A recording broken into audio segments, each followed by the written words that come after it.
Dude, I'm watching this fucking fat fuck talk about how he can't find a fucking apartment, all right? Cause I work 6 days a week, 7 days a week, 24 hours a day, 7 days a week. I don't have fucking time to go find an apartment, dude. You flew out to Washington to house hunt for your fucking house that you are so stubborn. You're so fucking stubborn, you fat fuck, that you can't sell your fucking house? What's your fucking problem, dude? I'll get defeated by the fucking trolls.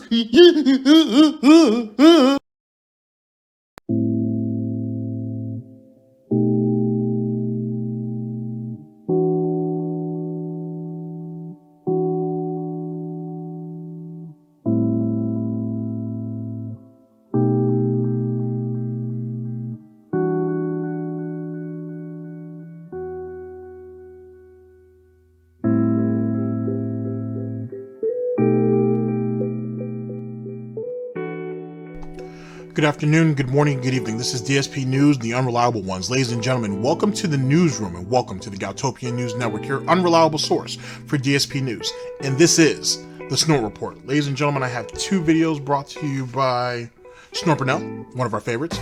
First one, DSP Gaming. Tip goals are dishonest, but I'm still going to put it up. Friday's begathon, Saturday's birthday fundraiser. Second video, planning to replay Sekiro. Planning to replay Sekiro. I don't use guides. Viewer's choice, and Swagginz is not banned. Let's try to run through this. So first things first, as for tip goals being dishonest, he's done them in the past, he'll do them in the future. What's so dishonest about it? Just about everything Phil does that to try to raise money is dishonest in some way, shape, or form. It's nothing new, so it is what it is. He needs to just accept it and move on. Friday's begathon is going to be a failure. Saturday's birthday fundraiser is going to be trash. It is what it is, and more importantly, all it is at this point is just another way to stuff his pockets before he goes to Connecticut on that all expenses paid trip by mommy and daddy. As it pertains to the second video though, preparing to replay Sekiro, my initial thoughts are the following. Phil has, and actually it'll coincide with the whole I don't use guides. Phil is using the Sekiro playthrough at current as nothing more as window dressing. It's really just a test run for him to find all the cheesy tactics, to find out where certain secret areas and air quotes are at, so on and so forth, so he can set up for the redemption run, and then once he breezes through that, he shows how good he is. Right now, he's doing all the shit, all the bitching and complaining, because that's what we want to see. We want to see him rage. Look at his views. His views for most of that shit is actually pretty decent. Now keep in mind, I've never watched any of his Sekiro run directly. I've always seen it be through Dark Dave Mirrors, shouts out to Dark Dave Mirrors, or Lightside Bill, shouts out Lightside Bill.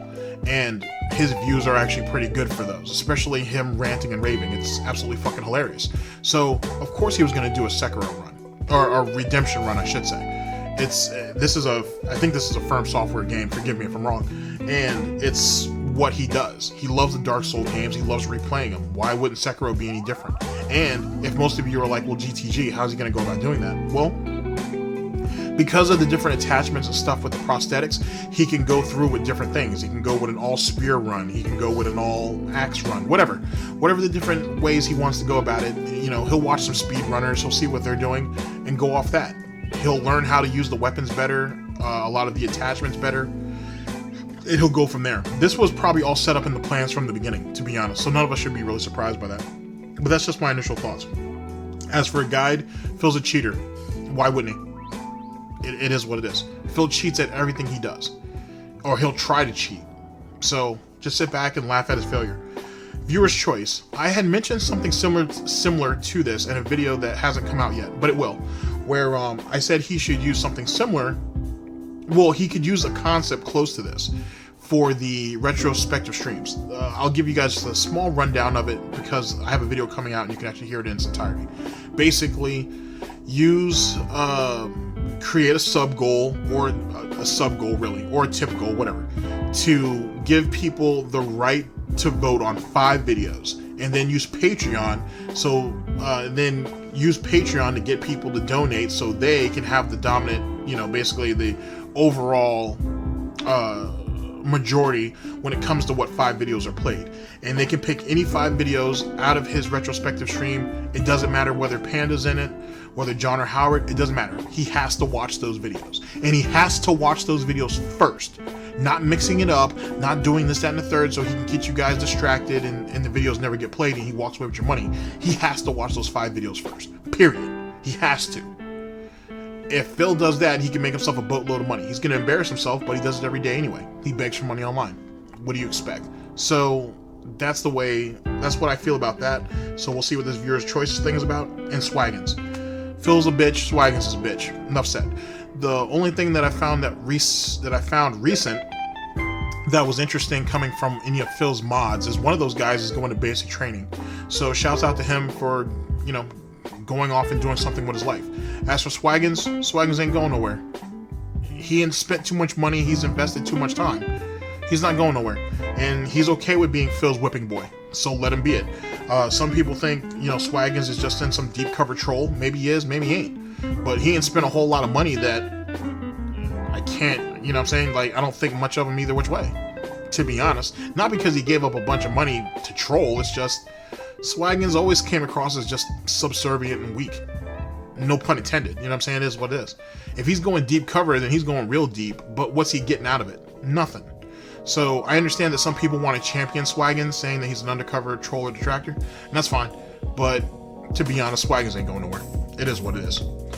And that's that, ladies and gentlemen. Let's go ahead and get into the broadcast at hand. Ladies and gentlemen, this is DSP News. Always late, never breaking. Unreliable coverage that you can't count on. Oh yes, a GTG Network Productions. This is also the Snort Report. You guys all know the slogan. You guys don't see no bacon cooking yet, so it's time to watch me work. Speaking of which, as it pertains to bacon, I had gotten a question in the last video if, is that me? In that little clip where, how's the clip go? I asked that boy for extra crispy bacon, he gave me extra crispy bacon. No, that's actually a guy by the name of Daym Drops. He's a food reviewer on YouTube. He's from Connecticut, actually. And he does food reviews. He does other stuff too, but he does food reviews. And he's a super interesting guy. And I think he's really, he's entertaining, he's interesting. There's a lot of depth to the guy. And I think he's just a funny dude overall. I will leave the link to the video that clip comes from down in the description in its entirety. It's only like maybe 10-15 minutes long. It's a good video to watch. I find it entertaining. I've been watching the guy for a couple years. Him and this guy named, I think it's KP or KG Productions. It's another food reviewer out in Canada, and these guys are friends. And I enjoy watching both of their contents respectfully. So, like I said, I'll leave everything down in the description. You guys can check it out if you feel inclined. But no, I appreciate it, but no, that's not me. The guy's name is Daym Drops. But I appreciate the shout out on that though. All right, ladies and gentlemen, it's time to watch me work.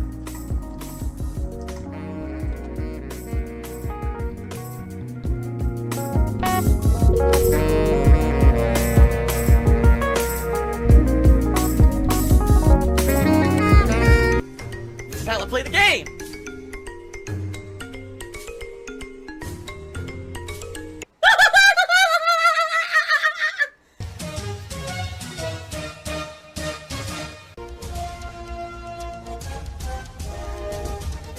Oh my god! What the fuck? Holy shit! That is an epic fucking intro, dude. I have to warn everyone. Warning. What you may see right now is going to be absolutely disgusting. Sound good? Alright, sounds good to me. By the way, All right, ladies and gentlemen, yet again, we are here with Burnell, DSP Gaming. Tip goals are dishonest, but I'll still post it, or I'll still put it up. Friday's begathon, Saturday's birthday fundraiser. Let's go. to bring this up. Now I'm using Streamlabs instead of Muxy. I've been doing this for 2 days. I haven't really had a single problem. And people, the overwhelming feedback is Streamlabs is good. People are liking it. I now have the ability to do new things. Like, for example, during the marathon that I'm going to do a week from today, I'm going to have a tips goal set up where I'm going to have a bar that's going to be increasing during the course of the day. I'm not setting up a tips goal, reason being, the tips goal is kind of it's not necessarily honest, because like I said, if I could raise $17,000, yeah, that would mean all my taxes are taken care of. That would be the ideal state. It's also incredibly unreasonable. You know what I mean? I don't think that's going to happen. That's insane. But no matter what I raise, it helps. So, you know, that's kind of why I'd rather do a total tips rather than a tips goal, because I think a tips goal is kind of dishonest. I basically need help, all right, you know, and... Wait a second. He doesn't actually explain, though, why it's dishonest. It basically sounds like he doesn't want to get his own hopes up, and that's the reason why he doesn't want to do it.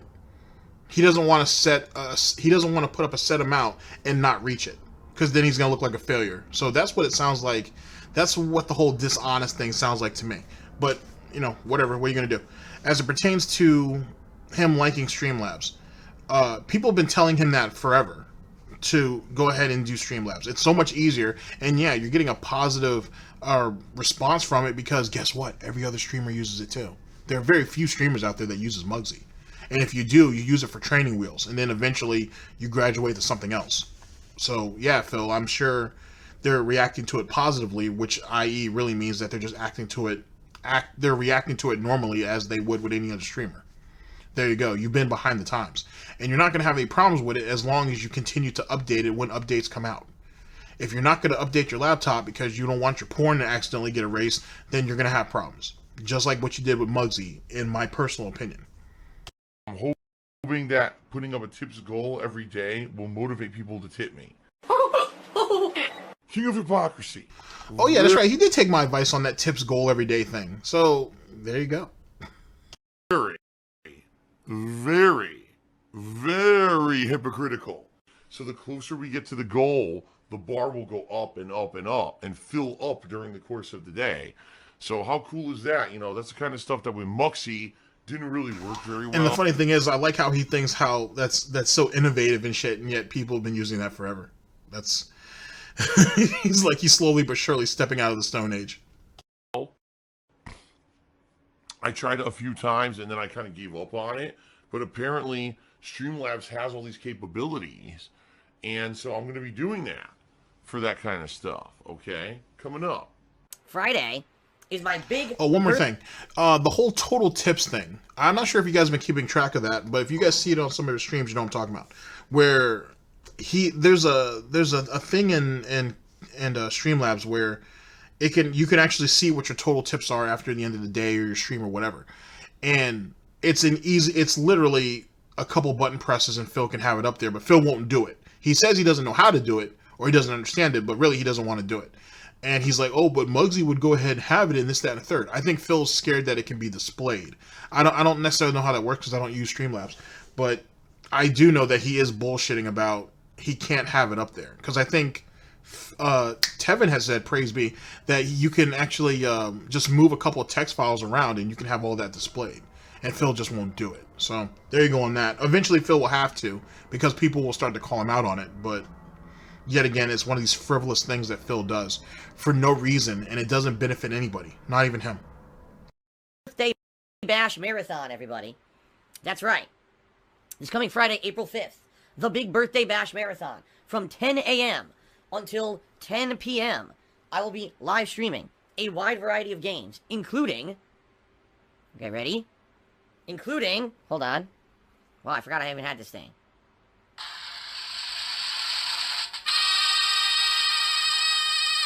Okay. You know, since he uses OBS, he could actually take that soundbite and put it into OBS and then just one click and actually have it come up instead of grabbing that little gadget or whatever that is he's using.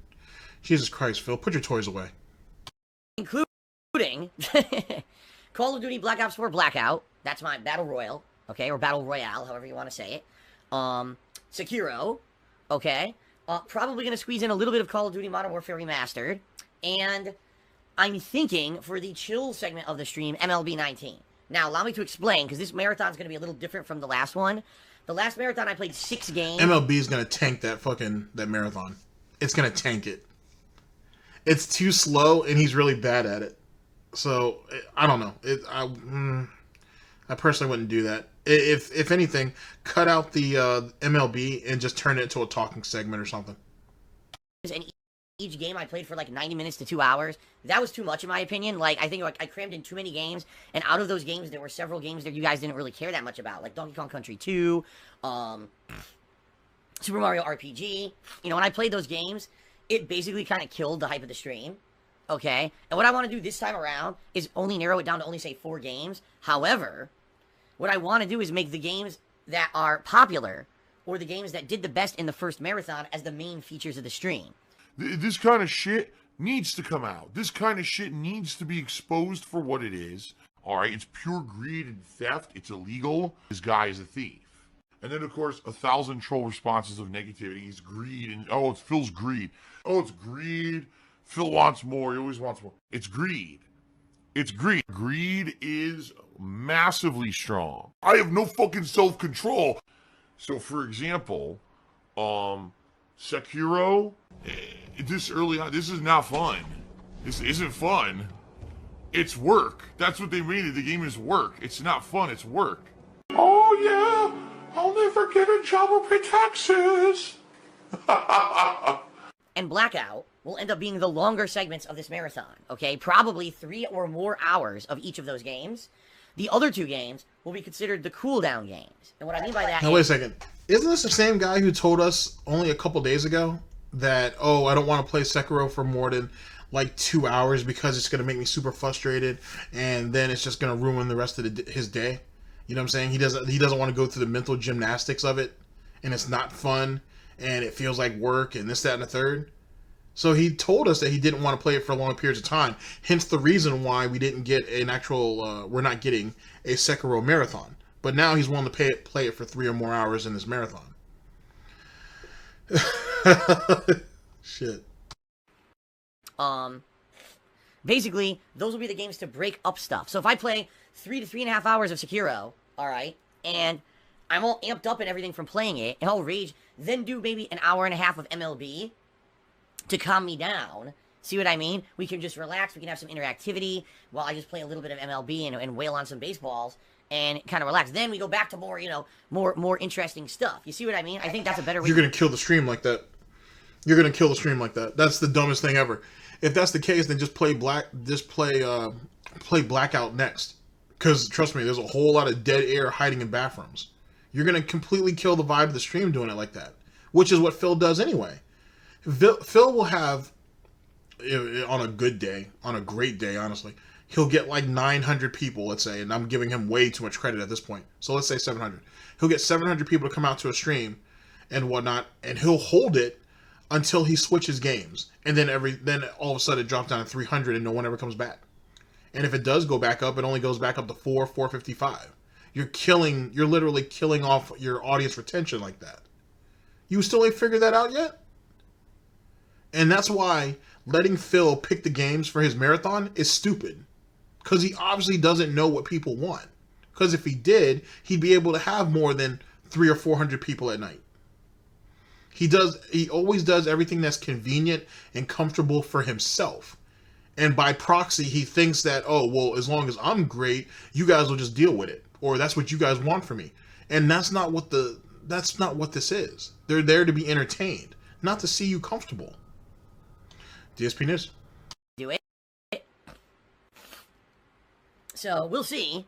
But definitely, you know, I learned from the last marathon, don't put those Nintendo games in there because those basically kind of killed the hype of the stream. And then when I went back to Black Ops 4 Blackout, boom, all of a sudden everyone came back and everyone was excited and everyone was engaged again. Now, here's the deal with this marathon on Friday, okay? This is the last week. This week, starting today through Saturday, it's the last week that I have to raise funds for my taxes. You guys know, if you've been tuning in recently, you know the big situation I'm in. I have to raise a lot of money in a very short period of time in order to tackle my taxes in the month of April, and if I don't, I'm screwed. I don't know what I'm going to do. I'll basically be defaulting on taxes, and more than likely by the end of this year, we'll have to sell my house to pay them. I don't know what else to do. All right? Oh, no, I can't make enough money to pay my bills. I have to declare bankruptcy, then so be it. That's what I would do. So what I'm trying to do this week is put out hype content for you. Yet these fuckers slurp it up like fucking noodles, like hype. Oh, ooh, I gotta eat it. Gotta eat it. Gotta eat the hype. Oh, in particular, this big birthday bash marathon. I'm hoping it's successful because it needs to be. Okay. Oh shit.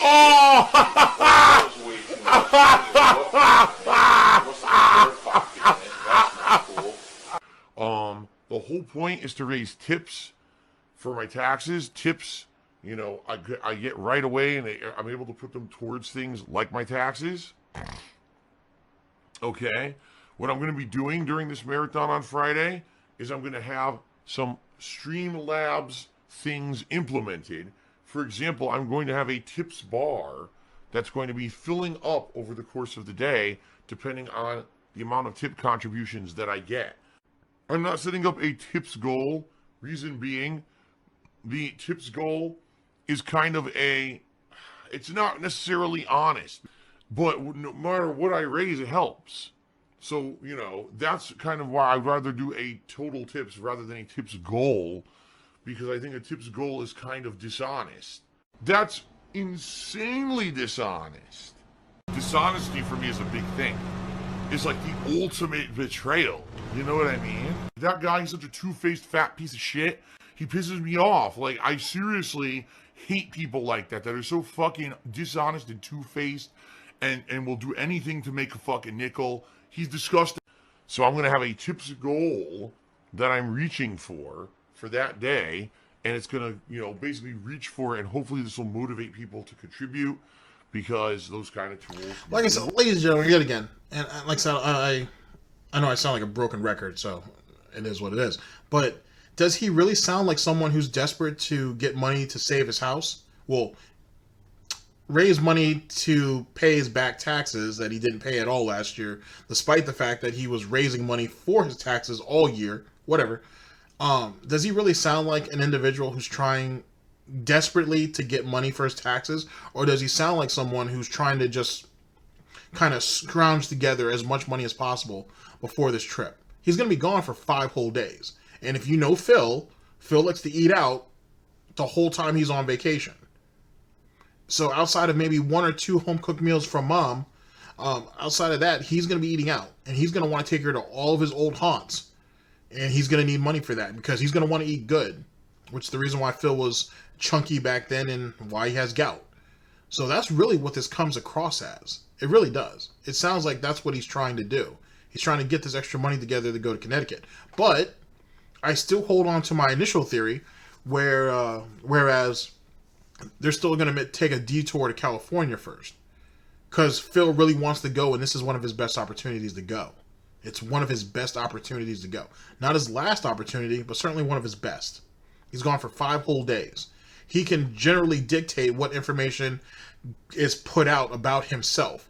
He can completely lie about the situation. Actually, I saw James the Lester's Express Lanes video that came out today, or it might have come out last night, one of the two, which he actually elaborated on that a little bit. If I remember to, I'll link that video in the description. It's a good watch. And he talks about Phil doxing his pay piggies, which was hilarious. That shit was all over Twitter. And he'll also elaborate a little bit on some of the theories on this whole trip. Like I said, I will leave that down in the description. It'll be under videos or things to watch. Okay, so I'm excited for Friday. It's going to be a fun day. 10 to 10 a.m. to 10 p.m. The big birthday bash marathon for me. Hopefully people will come out and be generous, and I could put a big dent in these taxes, in this tax situation, okay? And then on Saturday, April 6th, that's my actual birthday, by the way. I will be, doing 2 fun things. First of all, the return of Apex Legends Co-op. Yes, I've confirmed. I talked to Brian, and he wants to do Apex Legends Co-op again. Now that Apex Legends now has new content, it should be a pretty fun stream. So that's Saturday, April 6th. I'm going to be doing Now here's the thing. Brian usually only plays, or Brian and Kekken, only usually play co-op with Phil on Sundays. I know Phil wanted to try to get them on a couple of days a week because, you know, Phil's greedy. But I think Brian could only do it on Sundays. Now he somehow was able to get Brian to do it on a Saturday. Did Phil guilt trip Brian, being like, hey man, it's my birthday, and then I'm going on vacation, so I wouldn't be able to do it Saturday or Sunday. I won't be able to do it on Sunday. Would you be okay with doing it, doing a co-op with me on Saturday? And Brian was probably like, yeah, I could probably move something around or whatever the case may be. Or did Brian himself come out and say, hey man, I know your birthday's Saturday and you're going on vacation. You want to do a co-op stream on Saturday to kind of send you off. And since it is your birthday and everything. Just throwing it out there. Full stream of Apex Legends co-op with Brian and hopefully Kekken. I don't know. I have to talk to Kekken. I've been trying to reach him. I haven't reached him yet. But we're going to be doing that on Saturday. A fun co-op stream on my birthday. And then that night, so that's Saturday night. So yeah, I am actually streaming my entire birthday. I'm streaming all day. Probably Sekiro. And at that point, I mean, you got to think about this. I'm playing Sekiro tomorrow. That's 4 hours. I may be playing it Tuesday. That's another 4 hours. I'm playing it Thursday. That's another 4 hours. I'm playing it during the marathon. That's another 3.5 hours. And then if I'm playing it Saturday night, I'm thinking I might even finish it. Okay. I don't know. We'll see. We'll see how far I get this week. Apparently people are saying at this point I'm about halfway through it. So maybe I'll beat it. I don't know. It depends on really how well I do as well. If I'm sucking ass and dying a million times to things, I probably won't finish it. So I guess we'll see, but I'm thinking maybe I'll finish it by this weekend. Okay? So, we'll see. But that's probably what I'm going to be doing Saturday night. And to be honest with you, if he could finish it on his birthday, that might actually work out for the next broadcast about him replaying it, because he could actually replay it again, sometime around the holidays, if you think about it, if he's smart. He could have it set up for the beginning of the year. So him actually beating Sekiro this weekend would actually work out. From there. So the final stream of the week before I take time away to go to Connecticut to visit my parents will be Sekiro. The right way to end it, I think, because everyone is loving my playthrough of that game and wants to see more, right? So there you go. This week, a variety. You're going to have Sekiro balanced with Super Mario RPG and MLB and other stuff. A big birthday bash marathon this Friday where I'm trying to do the last hurrah, raise funds for my taxes. And then on my actual birthday, April 6th, a fun Apex Legends co-op stream, and then more Sekiro to end the week. Okay? That's the schedule for the week. And then I'll be gone for about a week. No streams, because I'll be in Connecticut with my parents, and Kat will be meeting them. We'll be spending time together. I'll be showing Kat all around Connecticut. Thanks for the money, dummies, because that's exactly what you fucking are. A bunch of fucking empty-headed idiots who paid me money to get absolutely nothing out of it. Thanks. Wow. And yes, as I told you guys, more than likely what I will do, I'm not going to be filming, but I'll take a few pictures and stuff in Connecticut to share with you guys, on my Instagram and on my Twitter. And then when I come back from Connecticut, I think more than likely what I'll do is do a podcast, which I almost never do. But I think what I'll do is a show where I could just kind of recap my time in Connecticut and what we did and everything without revealing too much personal shit, but basically just kind of giving you guys an idea of what happened while we were there and stuff like that, because I'm sure people are going to be interested. And rather than it just be me answering the same questions for a week straight, I think I'll do a podcast where I kind of recap all of that. Okay? And then back to gaming. Oh my God, sing the song from Titanic. Near, far, wherever you are, how does the heart go on? Number 86 will get another shot. There's Struck out swinging his nothing last to time. fear. My face looks like a horse and I sleep with an old dude. Philip is a given name derived from the Greek Philippos. There it is, Philippos. Okay. Philippos. Yeah, I think it either means like lover of animals or lover of horses. It's a weird thing. If you look at the roots of my name, it means a few different things depending on the translation. So, what Lover has of caused animals. this man's- What pasta do you prefer? I prefer. No one can't tell me he don't read Kiwi forums. No one can't tell me he don't read Kiwi forums. Alright, I'll see you guys in a second. Penne. Oh! Easy to eat. Oh! Phil's a faggot. Phil's fat. Phil's a loser, Phil's a beggar, Phil's a racist, Phil's a scammer. DSP's a pedophile, DSP is a thief, DSP is a greedy fuck. This guy's a bitch. I have a micro penis. This is how I play the game!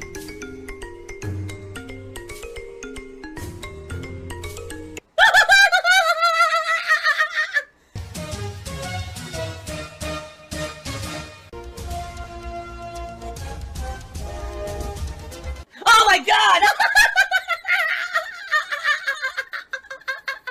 What the fuck? Holy shit! That is an epic fucking intro, dude. And I have to warn everyone, warning, what you may see right now is going to be absolutely disgusting. All right, ladies and gentlemen, we're here with the next video in the broadcast. Let's see. Brought to us yet again by Burnell. DSP Gaming, planning to replay Sekiro. I don't use guides, viewer's choice, and Swagginz is not banned. Here we go. Sound good? Alright, sounds good to me. Saturday night, if I haven't beaten it by then yet, will be more Sekiro, okay? If I have beaten it, then I will probably do something else. What? I'm not sure. I want to do something that's going to be entertaining and fun for you guys before I go on my trip to Connecticut. So maybe it'll be more Blackout. I don't know. We'll see. But I'll do Sekiro if I haven't beaten the game yet. But if I have, then we'll do something else. Okay? Now, by the way, one thing that I do want to say about Sekiro. If I do beat it before my trip to Connecticut, I don't know if I will or not. Some people are saying I'm getting close to the end, and considering I'm playing it today, Thursday, Friday, and possibly Saturday, I may beat it. I am very strongly considering doing a second run through the game. It's gross. It's for this. It's not because they love what they're doing. It's not because for the love of the game or because they're true gamers. It's for this. And this is what it's become. It's not about putting out a quality review. It's not about putting out a quality playthrough or quality stream. It's about making this. I am not willing to violate my own beliefs and my own values to just become a sellout shill streamer. And I don't want to become Mr. Dollar Bags. I don't want to be the 80% of streamers who has to fucking rely on every little hype game becoming overhyped and overmarketed so that they can make an extra buck. Reason being, now I understand the game mechanics way better than I did the first time around. And I feel that if I went through the game on New Game Plus to do the other opposite side, because this game has two endings with two separate versions of the ending bosses that are completely different. So I would consider going through the game a second time, okay, to do the opposite side ending. But I'm probably not going to do it right away. And what I mean by that is I'm probably not going to do it immediately after I beat the game. I'll probably do a cooldown, maybe a month where we do other stuff. And then maybe as we get more towards the more deader times during the summer, then maybe do a second run through Sekiro to see the opposite side. What a greedy bastard. I said end of the year. He literally wants to do it in like a month or two. Jesus Christ. And you know that month or two gives him just enough time to sit there and watch other people play it, watch other people get the system down, and then there you go. Phil will just emulate that, or he'll take notes. Jesus, Phil. Like, you should put it off for a little while, but he wants to, I guess he wants to keep feeding into the hype. Got to slurp it up, as Phil likes to say. So, there you go. DSP news. Okay. So I'd be totally okay with that. That's what you guys want. Anything for this, right? Holy fucking shit. Relax. Some people just can't control themselves. We have a sub goal. This is the first time we've had a sub goal in 2 months. What is the sub goal? Ladies and gentlemen, if we hit 600 subscribers this month, which we can do, we're starting off at 540. So I'm very confident that not only with the continuation and conclusion of Sekiro, the marathon on Friday, new games like Mortal Kombat 11 and Days Gone later this month, I'm confident we can hit 600 subs this month. Okay? If we hit 600 subs, I'm going to be doing a viewer's choice event. This is the first time I've ever done this. I've always done patron's choice. I'm not doing that anymore. I'm doing viewer's choice. How does viewer's choice work? Well, it's very simple. If we hit 600 subscribers at any time this month, I'm going to allow you, the viewers, to nominate and then vote publicly on games for a full playthrough. Wow! Coming up in the next couple of months, and more than likely, it would probably be either late May or June, and reason being, because we need time for people to nominate and vote on the games, okay? The way it works is everyone will be able to nominate and vote, not just patrons, Okay? So how would this work? More than likely, people will be going to my forums to nominate games. No, no. What the fuck? No one. Why are you trying to get people to funnel? Why are you trying to funnel people to your forums? Is what I meant to say. Why are you doing that? Everybody knows the reputation on that forums. It's already dead. I don't know why you even have it still, to be honest. No. Stop trying to funnel them to your dead fucking forums. Like I said, there are other easier ways of doing this. There are way easier ways of doing this. Actually, on Streamlabs, can't you put up like a straw poll or something? Or of some type of measure? Do it that way. Stop trying to direct people to your fucking website. No one gives a shit. Even the few people who linger around there don't give a shit. And that's because they're already exposed, I would guess. He's such a goddamn idiot. Especially since he accidentally doxed some of his own paid piggies the other day. You're really not going to get nobody to go there. He's going to revise that. He's going to have to. No one's going to go to that dead tumbleweed forum of his. It's just not safe. If you're listening to me right now, do not go to his forums. Do not sign up for them. Just don't do it. Okay? Seriously. You're only raising the chances of people finding out who you are. Don't do it. Just let it be. Force him to come up with another way of doing this. I don't know why he wants to live in his glory days of people going to his forums and people giving a shit about it. Those days are done and over with. And then I'll have public polls via straw poll where people can vote. It's going to be very simple, all right? I'm just going to do all this work behind the scenes and set these things up for you guys to nominate and then vote. It's going to be fun. Now, I will say this. If you're a patron, if you actually are a patron of mine, I haven't forgotten you guys. In fact, patrons are going to have priority when it comes to nominating and voting on games. Because here's how it's going to work. There's going to be a public nominations thing where I'm sure I'm going to get probably a whole bunch of people coming in and nominating games. But for patrons, exclusively, you're going to have your own nominations thread on my forums.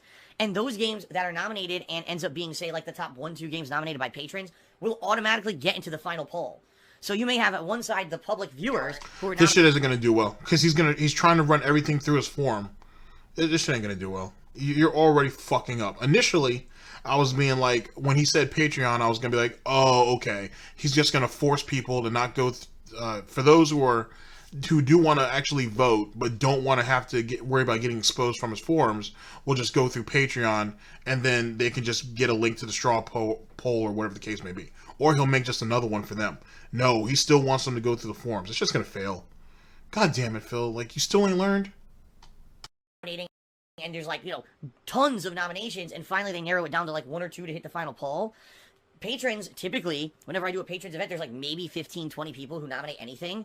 And those are also going to make it to the final poll. So you have a much increased chance to get the game you want to see me play actually be played if you're a patron, okay?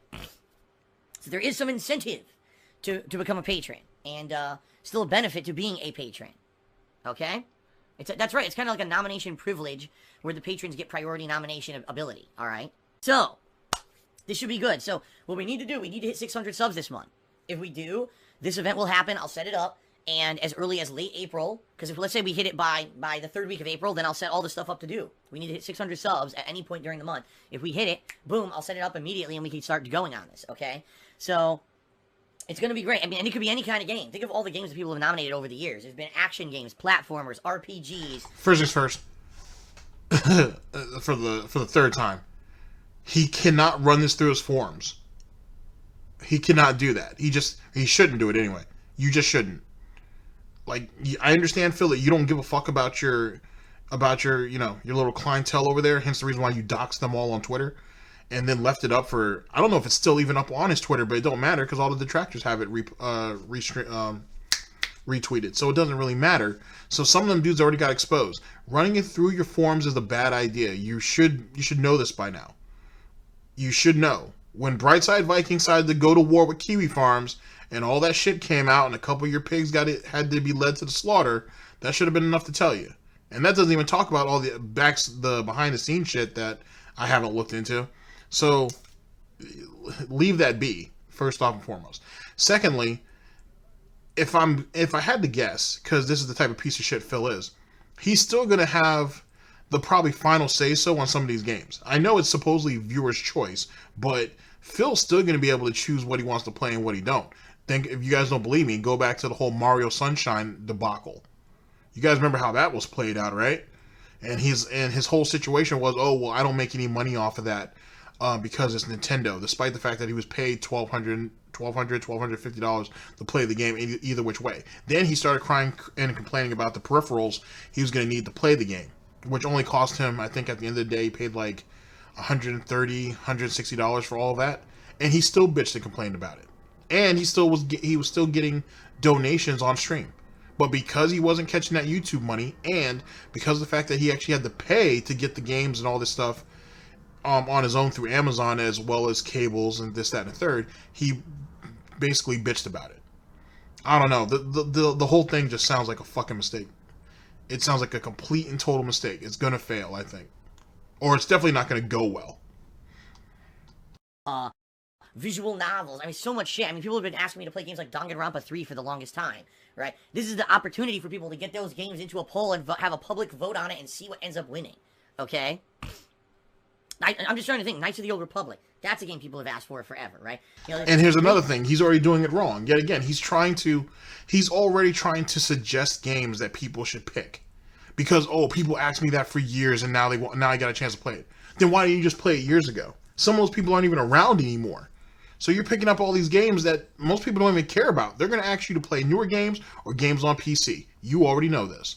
So why are you trying to make these basically phantom suggestions that's going to fall on deaf ears? What's the point? You're already wasting time. Ample opportunity to get in on these games, okay? So that's the goal for this month. The Viewer's Choice event. Shout outs! Alright, so we start off with, overnight, we had someone named Purple Penny who took me $2 asking me if I've used a guide in Sekiro, and the answer is no. I've answered this multiple times. No. That's 100% a lie. I'm good at lying. And not at all. The only help that I've gotten in Sekiro is directly from the stream chat during the streams, period. If anything, what happens is I get very worked up versus certain boss fights. Like the first Guardian Ape boss fight, I died a bajillion times to it, because I was very agitated at the fight, and I'll be very honest, my office has been so hot lately, because it's actually warmed up significantly here in Washington State. We've had a lot of sunny, hot days, and this office heats up to about 85 to 90 degrees during the afternoon, and it's way too early for me to put the air conditioner into my window, but I get the feeling when I get back from Connecticut, I'm going to have to, because at this point it's getting, like, unbearably hot in here. So, for example, the other day, I died to the Guardian Ape about 20 times. Then I took a 20-minute break. I went in to talk to Kat about the boss and everything. Stop. He already admitted it. I'm sorry. He already admitted that he went down there and cheated. Think about how he painted the scenario to you. This idiot gave you the cover story before he actually told you what he did. And then he told you, blatantly, I was frustrated because I lost to the boss, or he got killed by the boss like 20 plus times, went to take a break, went downstairs, and for about 20 minutes talked to Kat. I.e., I went ahead, and as I'm possibly talking to Kat, telling her, bitch, where's my meal at? I'm sitting here on YouTube, or I'm on the forums, not his forums, on an actual forums, trying to figure out how to beat this boss. He's already pig-splaining everything to you. You caught him hooved, I should say. Sorry. You caught him red-hooved. Literally. Relaxed a little bit. Came back, played incredibly reserved, meaning I just ran away from the boss pretty much nonstop, and I beat it on the first shot after the break. Immediately, idiots. Oh, he's using a guide. He cheated. He looked at the video. No, I didn't. But you can say whatever you want. I don't really care. It doesn't matter. It doesn't change the playthrough for you to be an idiot and spam the stream chat saying that I used a guide. I didn't use a guide. Yep, I'm toxic. So then basically, he just admitted it then. He just admitted that, hey, I cheated, and it doesn't matter if you guys said I cheated or not. He doesn't care, and more importantly than that, it doesn't affect the playthrough. Which, theoretically, from a YouTube standpoint, yeah, it's not going to affect the playthrough because there's not going to be a whole lot of people to watch it. Yeah, there will be people that'll watch it. His views, like I said, are pretty good for the playthrough, but in actuality, no one's going to care. And that, and more importantly, when you look at how Phil beats a boss and you look at how somebody else beats a boss, Phil does it incredibly ineffective. So it's just really more fuel to laugh at or wonder why is he playing it so poorly. It's a shame, though, that there won't be any comment section down there to actually comment on. Oh well, so much for getting help from the comment section. But why would he need the comment section anyway on YouTube? It's just an archive. He has a stream chat to go ahead and handhold him. And, you know, him jumping on his phone all the time, which is nice cover to say the very least. DSP News. My mouth is full of salt. At all. I haven't looked up a single thing in regards to this game at all. I've just relied on information you guys provide me live in the stream chat. I'll give you an example of this. I saw people talking about this corrupted monk boss like days ahead of when I actually ran into him. And people were saying, gee, as long as he doesn't use the divine confetti to destroy the boss, it should be a fun boss. So when I got to the boss, I fought it a few times, and I was like, man, I'm not really doing any damage. I wonder if the divine confetti will do anything. I used it, and basically what happened is you do slightly more damage, and it seems like when it blocks, it also takes damage. Now, I didn't know at the time, but the way to actually beat the corrupted monk is to get it down by about a third of its life bar, and then its poise, or not poise, what's the word in this game? Posture. Its posture bar then starts to stagger and fill up. So really, you're not trying to damage the boss. You're trying to damage it enough so then its posture bar fills up. Then you can start parrying effectively, and you can get that death blow to kill it. All right? Now, I didn't know any of this. The second I said, oh, let's try Divine Confetti, just based off of what someone had said like 2 days ago in stream chat, Phil's using a guide. He's using a guide. No, I'm not. Fuck you. Yeah, you kind of are, because think about all the detail that went into that. He's going to try to pass it off as if it was a half-truth, but in all actuality, it's a lie. Okay, I didn't know if I used the confetti that it'd be effective against them. And then he went ahead and gave you everything that the guy told him to do. And basically he's just trying to blend it together. Oh, you guys told me this here. I remembered that from 2 or 3 days ago because Phil remembers everything that's said in his stream chat, right? Right. And then he took what the guy told him and meshed it together to make it a truth, or at least try to. Come on, Phil. You're why do you even try to answer questions like this? You just said it yourself that everybody's going to call you a liar. No one cares. So why even bother trying to fight this? Just take it and move on. You are a cheater. You are a liar. Accept it and move on. You're a liar. Chronic liar. Again, it's all based off of stuff that you guys are telling me live in the streams. So, you know, you can say whatever the hell you want. It doesn't change facts. All right? All right, moving on. Nox has tipped me $1. And says, would you consider playing World of Final Fantasy for summer downtime? It's a love letter to the series and really a solid RPG in its own right. I feel you missed out by skipping it a couple years ago. Nox, honestly, I don't know. Like, it seems like a lot of people these days have wanted me to play RPGs. Like, no lie, in the past couple of weeks since I started playing Super Mario RPG and since I had finished up playing Final Fantasy IV a couple months ago, people were like, Phil, when are you going to play Final Fantasy VII? Phil, when are you going to play Final Fantasy IX? Phil, you're going to do the Final Fantasy XII remaster? Hey, Phil, you're going to play this RPG? You're going to play that RPG? What was it recently? Phantasy Star. People were asking me for Phantasy Star. And I was like, damn, like, it seems like now I'm getting a lot of demand for RPGs, which is kind of interesting because I really like RPGs, but pretty much every time I play one, you know, viewership goes down.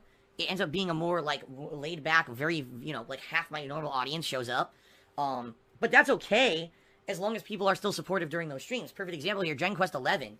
We rarely cracked 250 viewers during those streams, but people came out and were very supportive during those streams. It didn't matter. I didn't care. I was able to do a long-form playthrough of the game and do all the post-game content. It was incredibly fun and one of my favorite games of 2018. Okay? So, I'm open to trying out these RPGs everyone's suggesting as long as we can actually have supportive streams and it's not like, oh, no one shows up and no support and now I'm supposed to somehow make ends meet when no one's doing anything for these RPGs, okay? In particular, to address your request for World of Final Fantasy, honestly, I don't know that much about it. I didn't even hear any demand for it when it came out. I didn't even really know it existed. Honestly, I think I'd be more, what's the word? More amenable to playing an older school RPG that people have always asked me for. Like, I'm thinking, if I'm going to do a throwback RPG this So summer, basically, since I didn't hear about it on Twitter, or I didn't go to any of the gaming websites I usually go to find out what the hot new release is, and that didn't come up, it's not going to be a good game. So I'm just going to play some old stuff until like 3 or 4 years down the line when this comes back up again, and then I'll play it because, well, people are asking for it, so I want to give you guys what you want, basically. more than likely it's either going to be Final Fantasy 7 or 9. This is my job, and it is about making money. Yoshino Lover Charity says, would you go back and play Neo again? Only thing I can think of for you to play it. Probably not. Like, when I played Neo, I did well. That was a fun playthrough, and I ended up doing so well. I was parrying bosses and beating... There's one boss that never even hit me, you know? For me, it's like, do you want to do a redemption run? Not really. There's nothing to redeem. That was a fun playthrough that I feel was a good one, and I honestly don't feel like going back to it. So, probably not. Omnipotent Mr. Dr. Profusi cheer. He says, have you considered making a series about Final Fantasy VII, how it is overrated, and have a character that likes Justin Bieber take away your powers? Nah, I've never had any idea like that. You know, I'm not a very original guy. I'm not a very creative guy, as you guys know. I pretty much just sit here and I repeat memes that you've heard a million times, and I do things for brainless sheep. And that's pretty much all I do. Oh, and I also only make things that follow YouTube trends. Like I do drama news shows following over-dramatic gossip stories and stuff. That's all I really do. I don't actually attempt to make creative series or anything like that. So I don't think anything like that would ever happen, you know. Okay then. Insane amount of disgusting toxicity. Oh, Phil actually is a really toxic person, so we're just gonna keep saying, why am I toxic? Because it's a meme. Why am I toxic? More toxic, more toxic. And then you people, Phil's a toxic streamer. No, you tried to make me look like that. Let me get my headphones out of here. We'll actually play some Sekiro. Sekiro, hoi. Yeah, I like to play Sekiro, hoi. What the hell? What was that? I'm playing a woodwind instrument. I'm Japanese. It's funny too because Phil said that never happened. Today, if you watch my streams, you'll rarely, very rarely, will you ever see me making crude sexual jokes. Very rarely will you hear me referencing like racial humor, unless it's something that's me. Like I'll reference myself or Italians or something. I'm Italian. So if I'm going to reference something or anything, You're Polish. Stop. I don't know why we keep dwelling on this dumb shit. You're Polish. Reference myself. But you're very rarely going to see that kind of stuff anymore because people get so sensitive about it. Right? Actually, the other day, right? I haven't done that video yet. God damn it. I've got so much to do. It wasn't even, it was in the Ask the King. Someone asked him a question about that, and he was like, "Oh, I'm half Italian, half Polish." He's not. He's more Polish than Italian, but whatever. Semantics. And he was like, "You know, I grew up in a household where we had Italian food and we had Polish food, but I didn't like the Polish food so much, so I gravitated more towards the Italian food." So you disregarded some of your heritage because you didn't like the food. What about the history? And don't be wrong, your history is kind of is built up of food and so on and so forth from different regions and so on and so forth. But I think Phil really looked at it as, oh, I don't care much for Polish food, and I love Italian food. And all these other guys that I chill with, they're Italian, and I'm kind of Italian, so I'm just gonna go with that. Oh God, it's so sad. It's so sad. But just because I did it 10 years ago doesn't mean that it's bad now. You see what I mean? Oh, isn't that the guy who whacked off on stream? Isn't that the guy who scams his patrons? And isn't that the guy who's a pedophile? And isn't that the guy who's a racist? And isn't that the guy from This Is How You Don't Play? And isn't that the guy? Well, let's see. So if you're a racist, bigoted asshole who constantly says insulting things on the stream to get a rise, oh no, you can't make a living on Twitch anymore. Oh, shucks. A small child wants to play Sekiro. I like to play Sekiro, hoi. Yeah. I press the petty button 4 million times. What is happening? Okay. It was racist. Why was it racist? What are you talking about? How is it when I did racist? I was trying to impersonate a small child.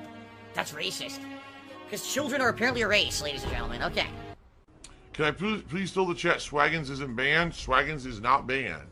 Swagginz is probably currently angry because I don't love Sekiro and I criticize it constantly. And he was literally telling me on stream the other day that the game has no flaws, to which I told him, you are wrong. There's definitely flaws. I've recorded them and broadcast them.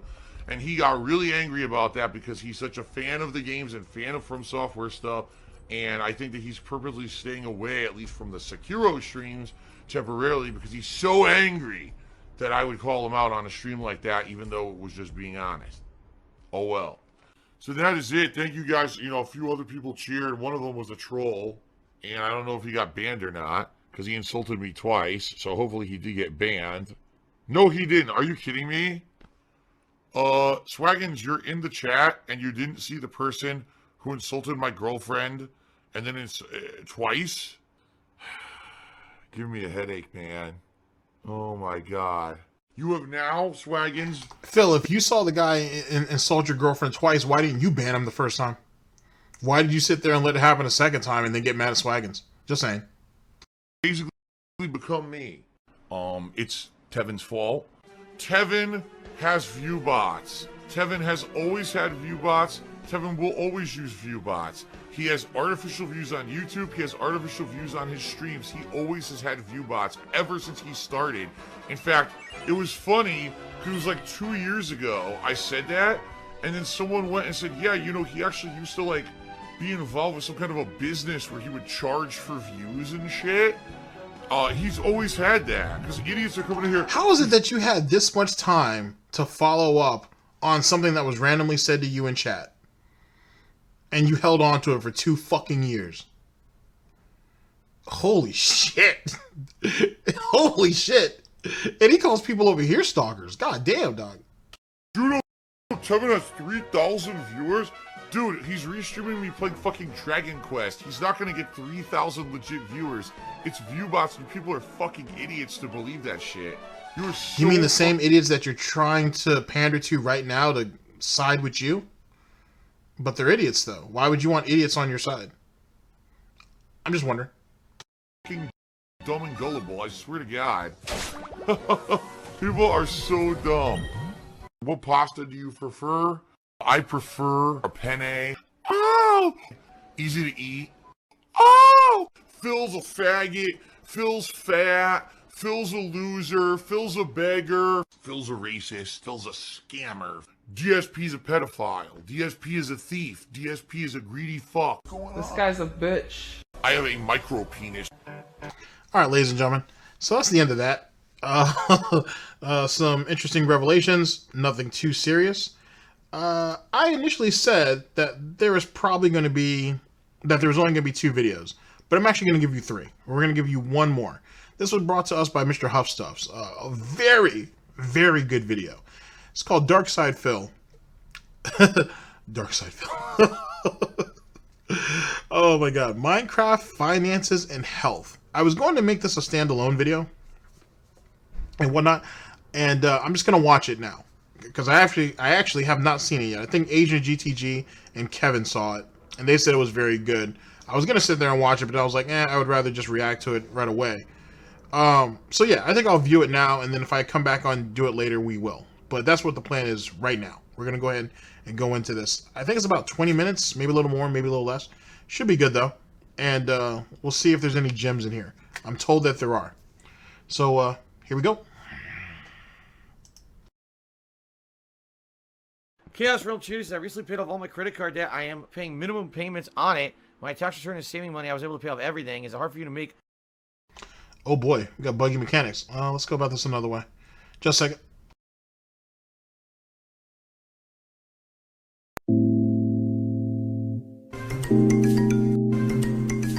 Chaos Realm Tuesday. I recently paid off all my credit card debt.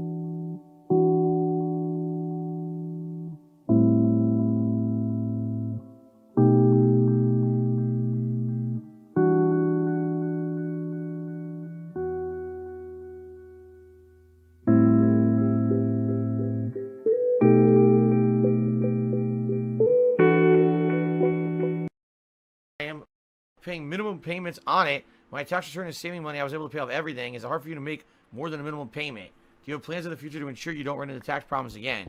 The bottom line is a few things. Number one is, I don't know why I said the bottom line. There's no bottom line. Number one, I'm in a situation where I basically, I can pay everything, but it's to the point where I can barely do that. I can pay what I need to pay to keep afloat every month, but I can barely do that. Some months I can't. And as you guys know, my bank So then you can't pay everything.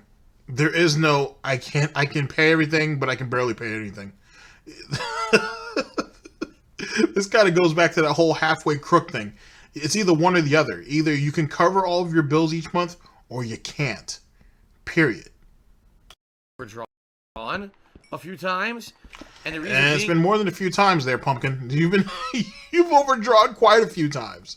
You told us this. Like, literally, I was doing videos where week after week after week, he was saying that I'm overdrawn. Please give me money. Please tip me, so I can put the money straight over here before I get overdrawn. Next day, oh man, I was overdrawn, but I appreciate the money you guys gave me, so on and so forth. But now I need more money because I have like 2 other bills coming through, and I don't want to be overdrawn. Remember, Tevin's pointed this out as well as others. From the 1st to the 15th of the beginning of each month, he was literally begging for money. After he ended up getting that Twitch money, or that YouTube money, he wouldn't say anything until the end of the month. Well, he still begged for money, but he wouldn't talk about overdrafting until the end of the month. Is because there were months that were really slow that typically would be good months for me that weren't. Like the months of November and December were terrible compared to months when normally like November, December, I would have like really good months for Christmas and everything. No, and you had 2 really good months back in 2017, and for whatever strange reason, you automatically assumed that 2018 would follow. Actually, Phil has shown a pattern of this for a very long time, where he'll get those months where he'll just get like a huge explosion, and he'll automatically expect the following year it'll be the exact same thing. It's kind of like what ended up fucking him up when he moved from Connecticut to Seattle. He was like, "Oh, I was expecting to make the same amount of money when I was in Connecticut as I was expecting to make the same amount of money that I was making in Connecticut as I was going to make in Seattle, but it didn't happen, obviously." And so he got mad, saying that, well, I had made this much money for so long. I don't understand why it went into a decline. It went into a decline because your content was garbage, and more importantly than that, you were already in a decline and you didn't want to admit it. That's why you were already in a steady decline before you even moved. Hence the reason why people ask, why did you move across country? There was no need to. You were better off moving to, what was the options? Seattle, Texas, and Florida, I think? You were better off moving to either Texas or Florida.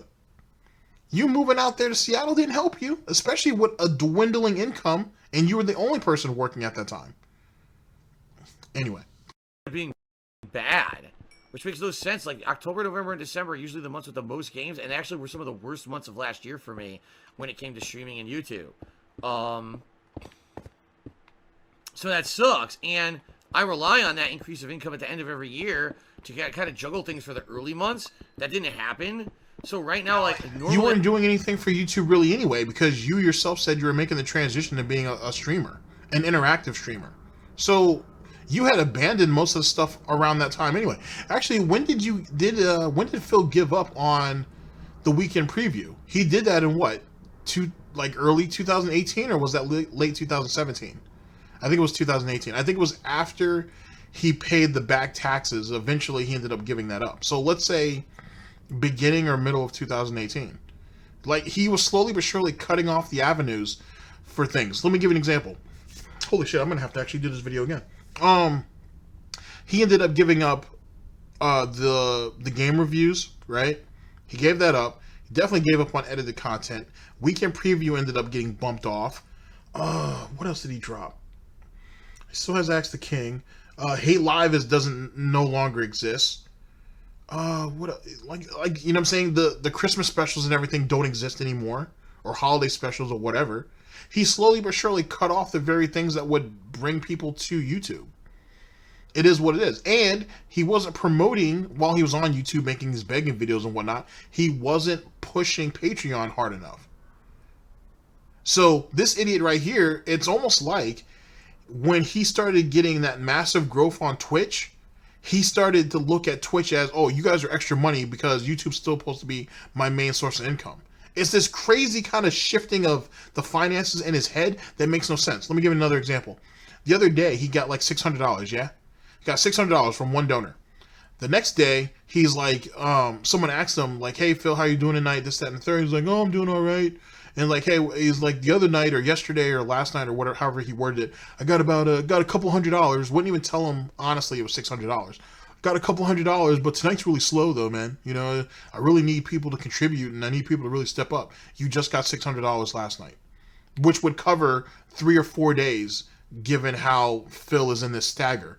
So, but yet he counts that $600 or any large donation as a bonus.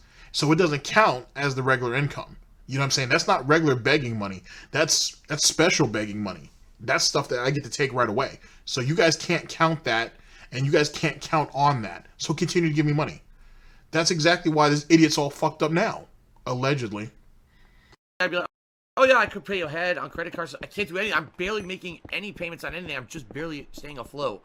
To the point where, like, it sucks. Like, I have no freedom financially to really do anything.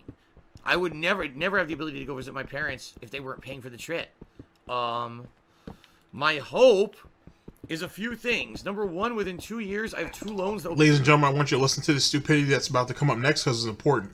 And a shining example on why save your fucking money. Okay? Save your money. No matter what it is that you want to go out and buy right now, it can wait. Or something better will come along. And more often than not, something better will come along that's cheaper. Just wait. Promise you. It's no one ever said it was a bad idea to keep money in the bank. Just saying. Well, unless it's like 1928, 1929. That might have been a different story. Anyway. Paid off. And that's like almost $1,000 a month, no lie. That would be freed up if I didn't have those loans anymore. So that's number one. If I could make it like 2 more years, those are gone completely. Number 2, if I could keep paying down what I have on this house, okay, and the equity of this house keeps increasing, which, by the way, it is. It's funny because somehow homes slowed down. The equity of this house... Now, here's the thing. Let me talk about that. So, he has 2 loans coming that are about to mature, and that'll free him up, you know, an extra $1,000 on each loan. Okay, fair enough. Those are probably the business loans or the business and personal loan that he had taken out. We've talked about this before. Let's talk about this home, the equity in his home increasing, because yet again, I mentioned it earlier in that James the Lester video. Like I said, I'll link it down in the description because it's a good listen. James actually talks about this a little bit in the fact that some people, himself included, are slowly but surely developing the theory that Phil is secretly trying to sell his house because Seattle's going to shit. Now, there was a documentary that Lightside Bill had mentioned maybe a week ago, might have been 2 weeks at this time. It might have been like a week ago. He didn't. Now, I was only listening to his stream in passing, so I wasn't actually like, I wasn't like dead set on it. I hadn't played in the background, but I did hear him talk about, you know, how bad Seattle was, and he said he had saw a documentary. Now, he didn't mention what the documentary was, or my apologies if he did and I just missed it. But I found a documentary like a day or 2 ago called Seattle is Dying. Haven't watched it yet. It's about an hour. And it talks about basically the decline of Seattle. Like I said, I haven't watched it yet, but I'm going to.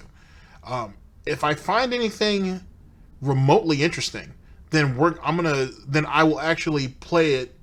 I'll do a video on it. To make a long story short, I'll make a video on it. But it's very possible that Phil is getting ready to pull a bait and switch and a cut and run.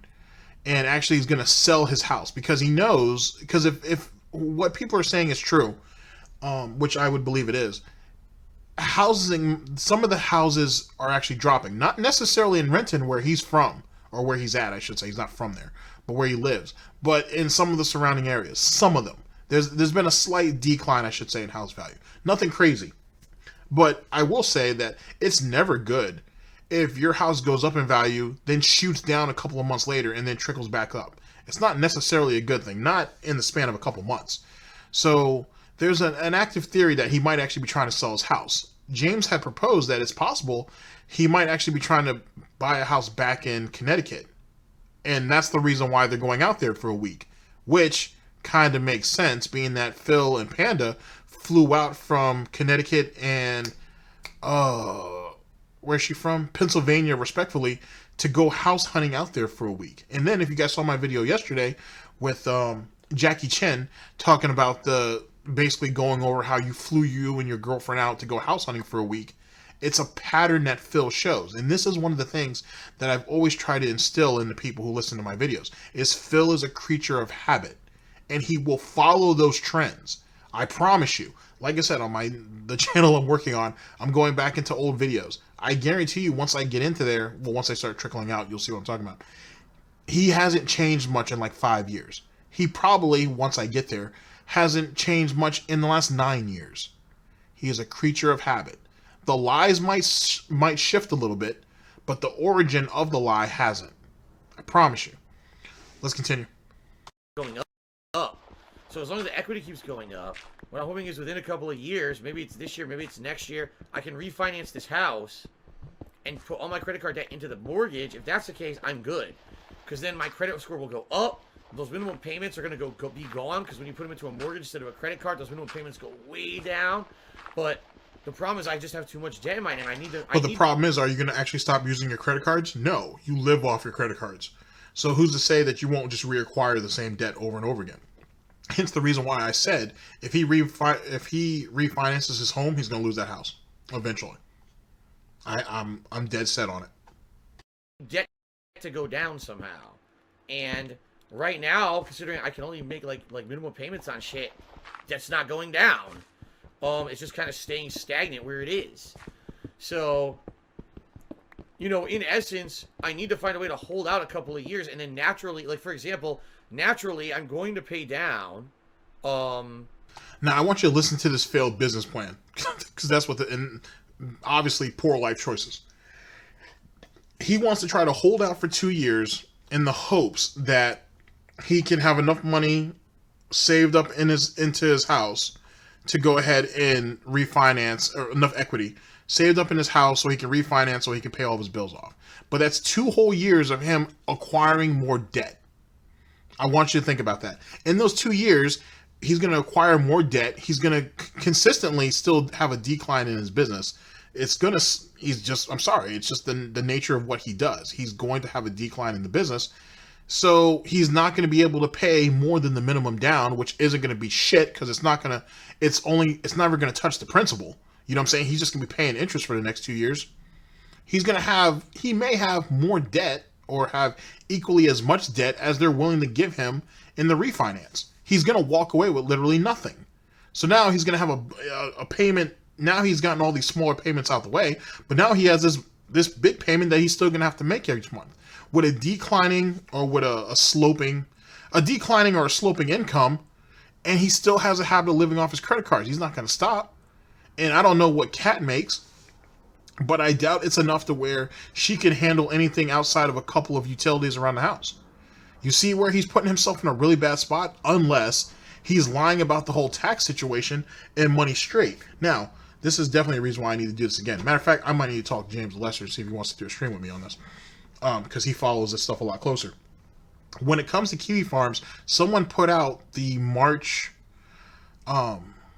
put out his March assessment of what he made. It's actually a pretty good read, to be honest with you. I kind of just glanced through it, but I'm gonna have to go back and check it again. I know James has at least read it, and it breaks it all down, and it puts Phil at about maybe between 10 and 12,000 for the month of March. You know what I'm saying? So he's still doing all right. That still puts him on pace, theoretically, at almost 100,000 for the year. And yet this guy can't pay bills and he can't pay his taxes, which is why everybody thinks the tax situation's a lie and all this is bullshit. So yeah, so I'm going to have to get with James and shit. I'm going to have to get him live from the Gentleman's Club, and we can talk this out. I'll talk to him and see when he's available. So James, if you hear me, I'll hit you up. Hit me up on Twitter or something, or I'll hit you up and we'll see when we can plan this out. Because I know you have all this already saved. So yeah, that should be fun.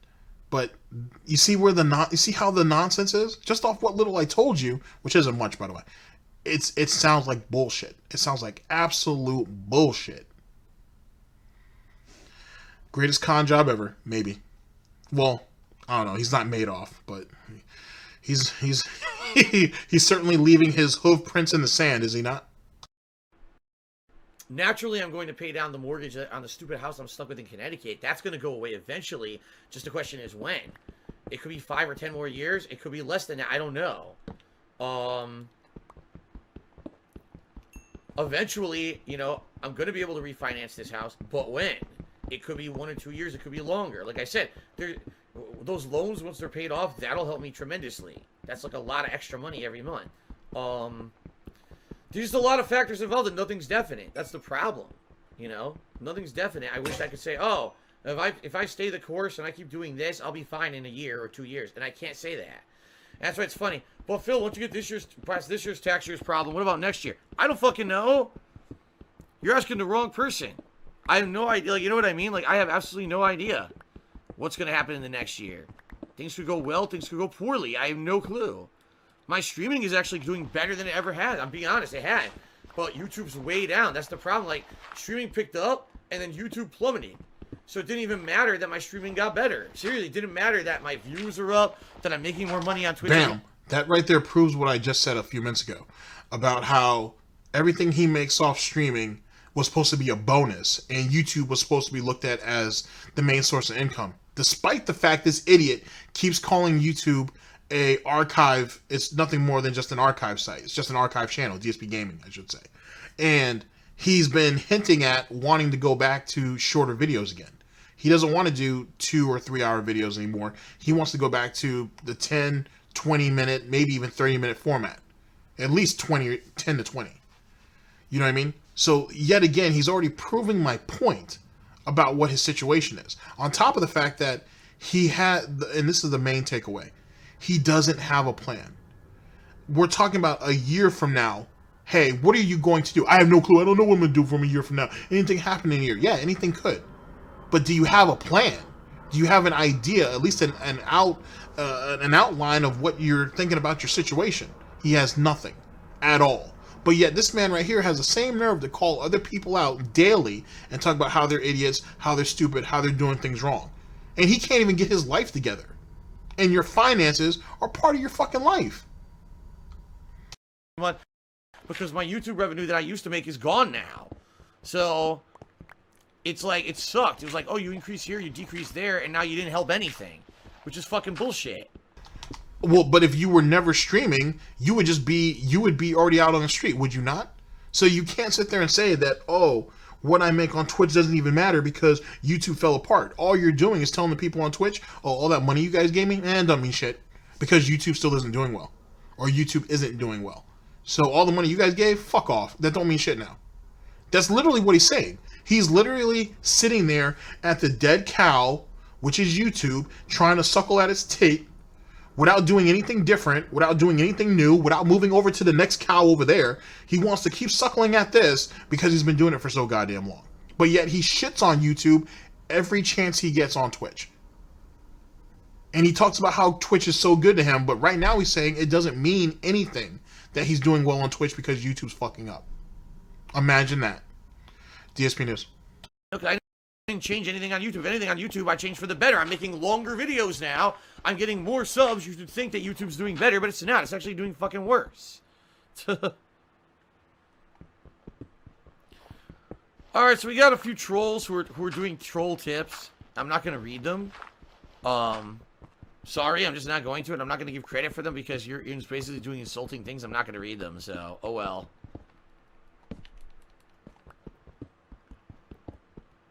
Yeah, right. Sambuca says buy a BMW. Those go up in value. Yeah, right. No car goes up in value when you buy any car at all, so. Dope Soap Cheers says, how much you That's not true. At least if you're talking about classic cars anyway, but Phil don't know shit about that. I would need to save the house, if you don't mind me asking.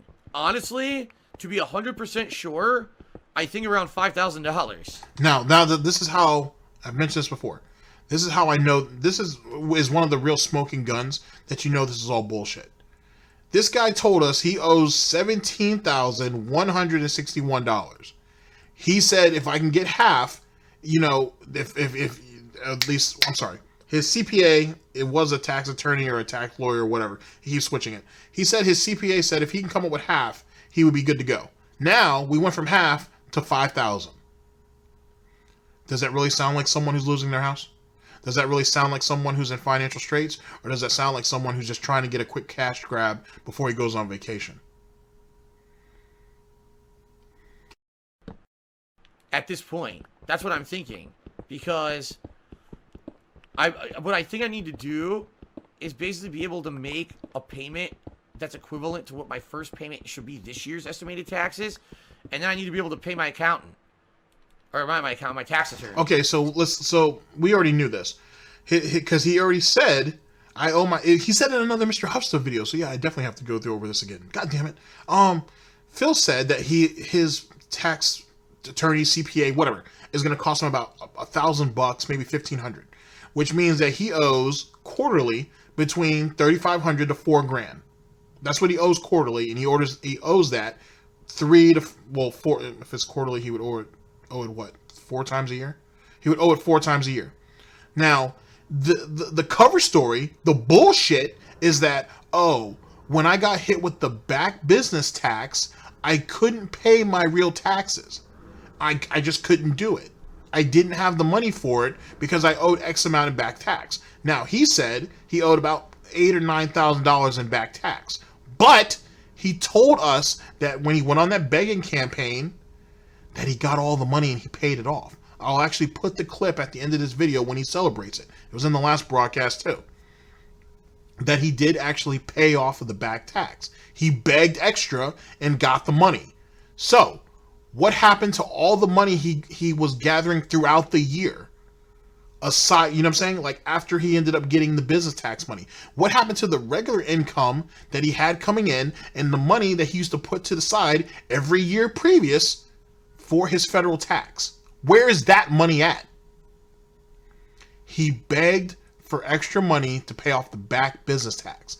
Where is the money he saved up every year since he's been doing this to go to his federal? You see where the problem is, ladies and gentlemen? You see where there's issues in this? And he went, and the cover story is, oh, it had to go to bills. I had to go to bills, this, that, and the third.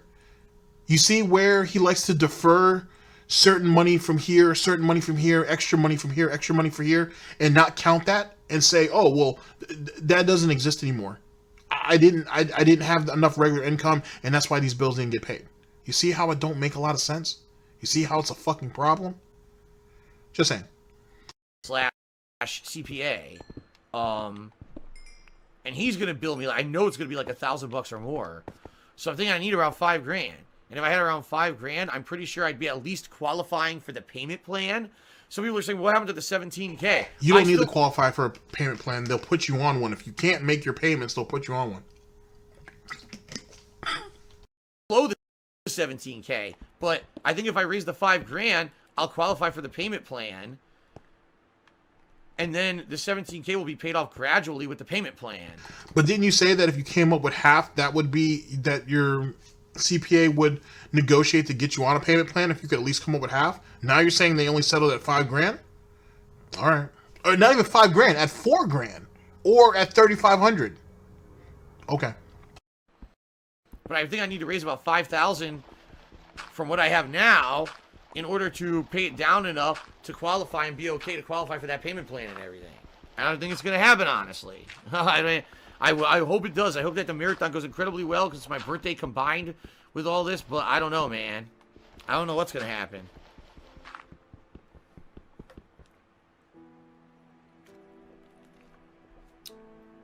Lawler Mitten says, why don't I ask my CPA to help me budget for next year's taxes? Dude, I can't budget to pay my bills. How do I budget for next year's taxes when I can barely pay my bills now? There's no money for all this shit. The only way to fix this now, is... keep in mind, ladies and gentlemen, budgeting is taking what you need to pay and what your income is and basically making it work. That's what a budget is. Phil's sitting here telling you, I can't even budget my bills now. He's telling you, I can't even plan for what's going on next year. But yet he tells you day in, day out that people are idiots. People are shills. People are selling out. They're not real gamers. These politicians don't know what the fuck they're doing. They're idiots. They're morons. He sits there, excuse me, Jesus Christ. He's sitting here telling you that people like Tevin and whatnot are fucking thieves and don't know what the fuck they're doing and this, that, and the third. And I make so much more money than them, even though they have way better views. But he's sitting here telling you to the bare bone basics of just being an adult that he can't do it, he can't handle it, hence the reason why he doesn't have a plan. Imagine that. More money.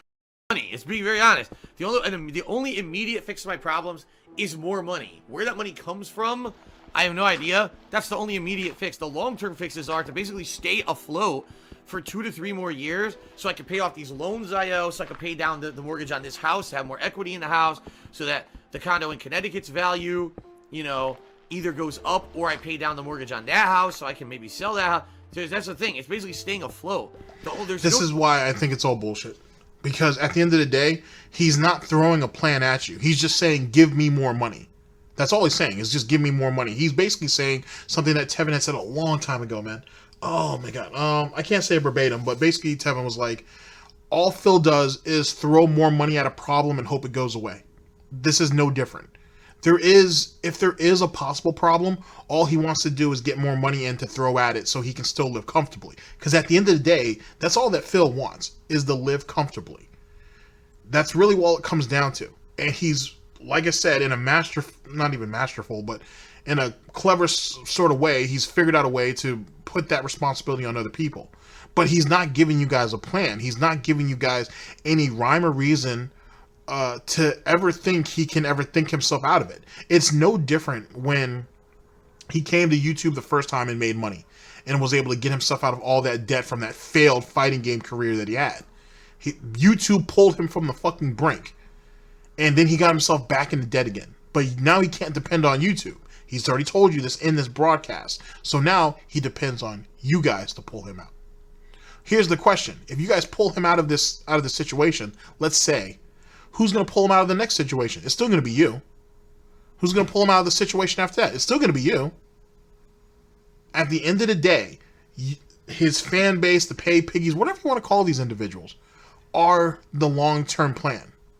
They are his supplemental income. They are his income. There is no escaping that. So whether he's lying or not, eventually the lies will catch up to him.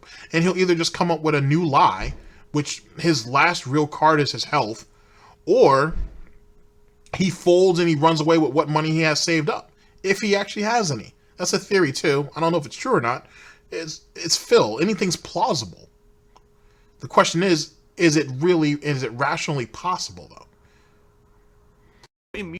Immediate resolution to my problems besides finding money somewhere. I find a satchel full of $100,000. Okay, now I'm good. But there's no way, why don't you plan out for this and that for next year? Can't. There's no way to do that. It's not fucking reality. I wish I could. There's no reality where that happens. Now, this is someone who has a background in business. Remember that. He has a background in business. He talks about how he was successful at one time, but he's telling you right now that he can't get out of this. This isn't the first time he said that. He said this last year, and he said it in 2017. And yet, I'm supposed to believe, I'm supposed to believe that he knows what the fuck he's talking about real world shit, when the only real world shit that should mean something to him, which is his life, because all he does is sit at home all day, he can't even get that together. He can't even get that right. And he has a soulmate who probably works 40 plus hours, if not more, a week. And even with what she's contributing to the situation, he still can't get his shit together. And keep in mind, ladies and gentlemen, he doesn't give a fuck about what people think. He does, but he don't. So this could all be a lie. He don't care as long as he can get away with it. Womp womp.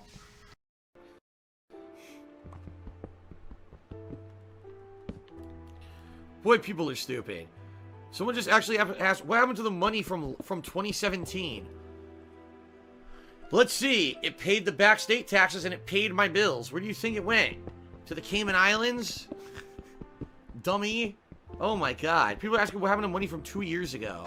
So you're going to call people dummies, the same dummies that you're trying to get money out of to help you with the $17,000. Smart move, Phil. That's real valedictorian work right there. Bills. Holy shit. I think people think that everything's free. You see everything in my house? It's all has to be paid for. The electricity, the water I'm drinking, the electricity keeping this stuff, the internet running. It's all as a bill. Where do you think the money goes? Pays the bills, stupid.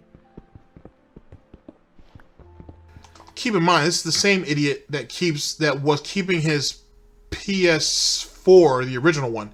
He used to keep it on all night so he didn't lose his saves. It's the same idiot who keeps his computers running on all night because he either can't remember the password or is too scared to put one on, and then he has to go through those rigmaroles. It's the same idiot who won't update any of his software, hence the reason why Muggsy more than likely ended up buzzing out on him, as well as his microphone issues the other day.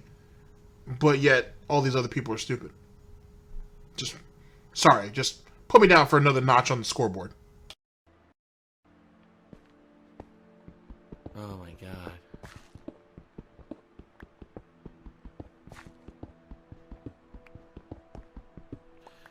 Chewbacca says, why not just sell the house and move to an apartment? Because, first of all, that's worst case scenario. I love this house. I worked my ass off to get it. Kat and I have lived in it in the last year. We love it. We've done, you know, nice things to it to make it our own. And it would be basically admitting, like, defeat. You know, I'd be like, listen, I busted my ass, worked my ass off, and now I'm defeated because all these things that got to me, the trolls fucked me over, a bad tax attorney who fucked me over. Now I have to lose everything. I really do. I would equate losing this house to kind of losing everything I've worked for. Just being very honest with all of you. I've said that before, too. I've said that before. I'm sure other people have, too, but I know I've definitely said that before. He literally equates his whole self-worth on a house. A house that could be burned down tomorrow. I don't wish for this, by the way, but I'm just saying. That could be burned down tomorrow. That could be swept away in a flood. That could be hit by a tornado. He based his whole fucking existence on that house. Because I worked my ass off for over 10 years. I sacrificed relationships and friendships, moving away from my parents to do what I do. And to basically lose this house would be saying, well, I'm giving up on all that. Just being honest. Wait, you sacrificed your friends and family for that. First things first. How so? I mean, if that's the case, right? I want you to think about what he said. I sacrificed friends, family, and relationships for that house. So they meant nothing to you. They were basically disposable income. John and Howard were really nothing more than aspects of your content, which I need to make a video on that because he did mention, someone did call him out on that a couple months ago. They were merely just accessories to your content, and that's it. So what were you running from when you left from Connecticut to Seattle? Because under reasonable circumstances, you could have had a still very healthy relationship if you'd moved to Florida or even Texas. They could have still driven down to see you. Driving across country is a whole nother bullshit in itself.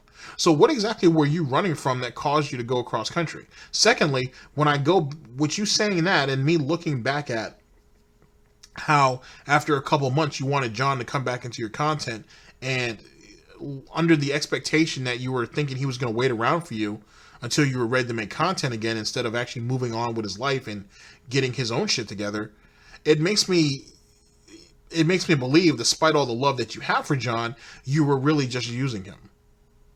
And this kind of explains it. Like, no one sacrificed anything except for yourself and your own paranoia. Same thing with your parents. If you did sacrifice your relationship with them, you did that on your own. For what, I don't know. I feel like you were just running from your parents because you were tired of them telling you what to do. Hence the reason why you chose to move across state. Cross country, sorry. There's a difference between freedom and independence. You weren't looking for independence. I think you were running for freedom, which is interesting and yet amusingly funny, to say the least. I don't know. I'm going to have to dig deeper into that one. I'm anxious to hear what people have to say about that. Now, being more practical than that, because that is kind of an esoteric kind of, thing. Where on earth do you think I'm going to find time to go look for apartments? How do you think I'm going to afford to move everything from this house to an apartment? Where's this time going to come from? I have to work 6 days a week full time in order to make ends meet and barely afford to pay my bills. Now on your day off when you're out with Kat, you get up early, you go online, you look at some places that are generally around you, and you go apartment hunting, just like everybody else does. This isn't difficult. It really isn't. It isn't hard. The same way you go looking for a house, except for it won't take nearly as much time. What are you talking about? I'm supposed to have magic extra time to go apartment hunting and to do all this shit. Like, where does this come from? Where does the money come to move? Where does you know what I mean? Like, it's not realistic. Oh my god, look. Where the fuck am I now? It's just not realistic. Like, if I had to actually go move out of here and get an apartment somewhere, you're talking a significant time away from streaming that I don't have because I need to stream to pay the bills. You would have to clone me in order to Bills find that you can barely pay for, right? time to do all this shit. Just being very honest, it's not viable. It's not feasible. I don't know where the fuck I am. Interesting. Oh fuck! I lost water. I lost water. That's up. So anyway, yeah, like, you know, people having these phantom expectations. Phil could just easily sell his house, no problem, no work, no time, and no effort. He could easily just sell his home and immediately just get an apartment. It would be fine. He might have no money to do any of that and no time to do any of that. That's what I mean. Like, it would have to be absolute worst case scenario where, like, I know things are going to get so financially bad for me for several months. I can't pay bills and shit in order to sell my house and then use the profits of the house to pay back what I didn't pay for those fucking months, right? In the hopes that I make enough selling the house to pay the taxes that I owe. It would just be a fucking nightmare. Just being very honest. It would be a nightmare. Now look where the fuck I am. What is this? Shit. There we go. I remember I am. So here. Green Duck, you are officially an idiot. He's saying, get a part-time job. I work full-time 6 days a week. Where the fuck do I have time for a part-time job? Oh my god, people are so fucking stupid. I won't have time to find a new apartment. Now I'm going to find time for a part-time job, apparently. My god, people are dumb. Blumpkin time, that is sadly none of your business. He's asking about Kat's personal situation. I'm being very honest with you. None of your business. Let me just say this. Kat works very hard. She makes money. She contributes what she can. And, oh shit. I'm burning my feet off. But what she makes, where she works, and all that information is none of your business whatsoever, so don't even ask. Because I also love that. Oh, then Kat should just pay for everything. What the fuck are you talking about? Yeah, that makes perfect sense. Well, and correct me if I'm wrong, but when Phil started to talk about her a little bit more openly, wasn't he referring to her at a time, or for a time, as the second income? To be honest? I mean, I think he was pretty blunt about that. That's the first thing. So, you know, just to put that out there. Secondly, yet again, the general difference between 2017 Phil begging for money because he was afraid to lose his house and 2019 is like night and day. 2017 he took in suggestions. I don't know how I'm going to do it. He was much more calm, cool, and collective about it and whatnot. And 2019 just sounds irritated. He just sounds irritated and pissed off. It's basically like, why the hell won't you assholes just give me the money? You know I'm just going to keep asking for it tomorrow. So if you guys don't want me to ask for it so much, just give it to me. That's literally what he sounds like. He literally sounds like a fucking spoiled-ass child who's gotten to the point where if I keep nagging at you guys, you're going to give me the money eventually. Just give it to me. That's literally what he sounds like. That literally sounds like what his end game is. It's almost like he's trying to beat them with mental exhaustion.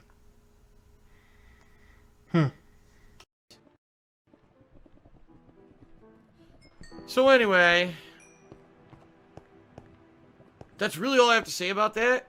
Rather than worrying about magic fixes to the problem that don't work, really, if you actually do like me and my content and you support me, please consider attending my marathon or contributing during my streams coming up this week. This is the last chance for me to raise funds and kind of get out of this situation. And I appreciate anything that anyone contributes, being very honest, because it really is like my last chance to raise funds before that's it. I come back and I'm like, well, I'm fucked. So. Alright, well, sorry Blumpkin time, but I'm not putting your name up on the leaderboard. I'm just not. You know, I'm not putting that name up on the leaderboard. I will update the total tips for the night as $8. Well, I'm not putting that name up on the leaderboard. It's a fucking sexual act. I'm not putting it up there. It's disgusting. Use a different name if you actually want to get credit. Seriously. I got a dollar tip from someone named Realtor saying, would you sell your house to a subscriber for a lower price when you needed to sell it to pay taxes? No, I put it on the market and get a good price for it because the market out here is great right now. In fact, it was funny because the market out here kept The going funny up. thing is I thought, how can you sell your house? How can you afford to move? How can you afford, when you're going to find time to get an apartment? What sense does anything, do you not see how you contradicted yourself? Holy shit, it's too easy. It really is too easy. I can see why people like playing with Phil like this, because and the funny thing is I just said mental exhaustion, right? I just said that. And in truth, Phil himself is suffering from it. That's the reason why people catch him slipping the way they do. They may not catch him early in the day, but you can definitely catch him later, especially during these chill streams, where he's expected to be asked a lot of questions. It's kind of the time that he's the most vulnerable to. Interesting. All right. Up and up and up to the point where it's like exorbitantly high, and then it cooled down for like 3 months, and then all of a sudden it jumped again last month. The housing market here is great. I would not be lowering it for a lower price. That's nuts. I would be selling it for a good price.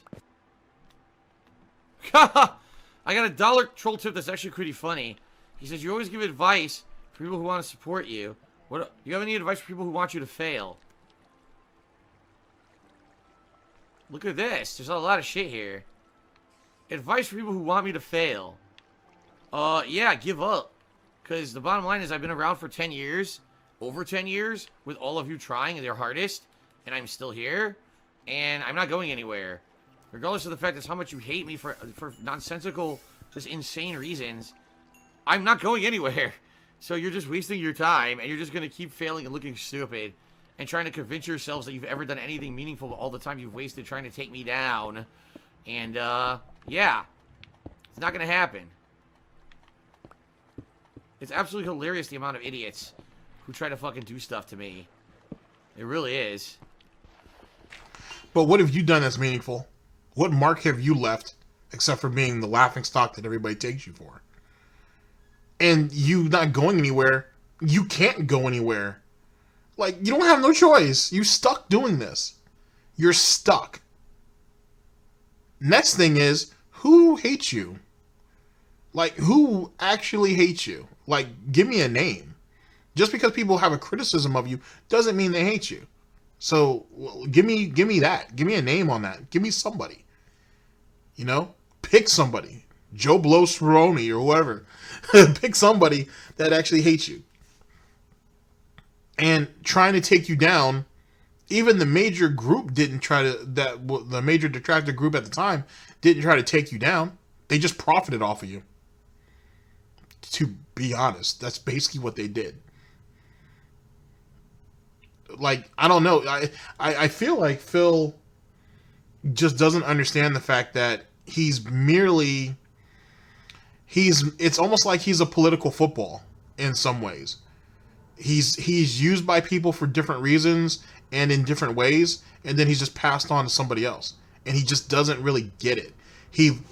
It's easy for him to live by his little King of Hate moniker and believe that everybody hates him. But in actuality, that's not the case.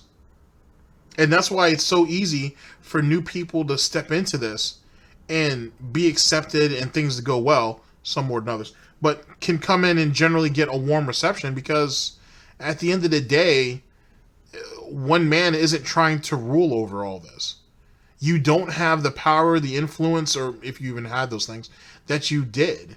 You can't even really get people to come to your side and actually fight on the front lines for you no more. Because one, most of them are trolls anyway, and two, you're so paranoid that you don't trust any of them anyway. You talk like, oh, because I get money, or I'm paid money, I should say, to play video games, it makes you special. It don't.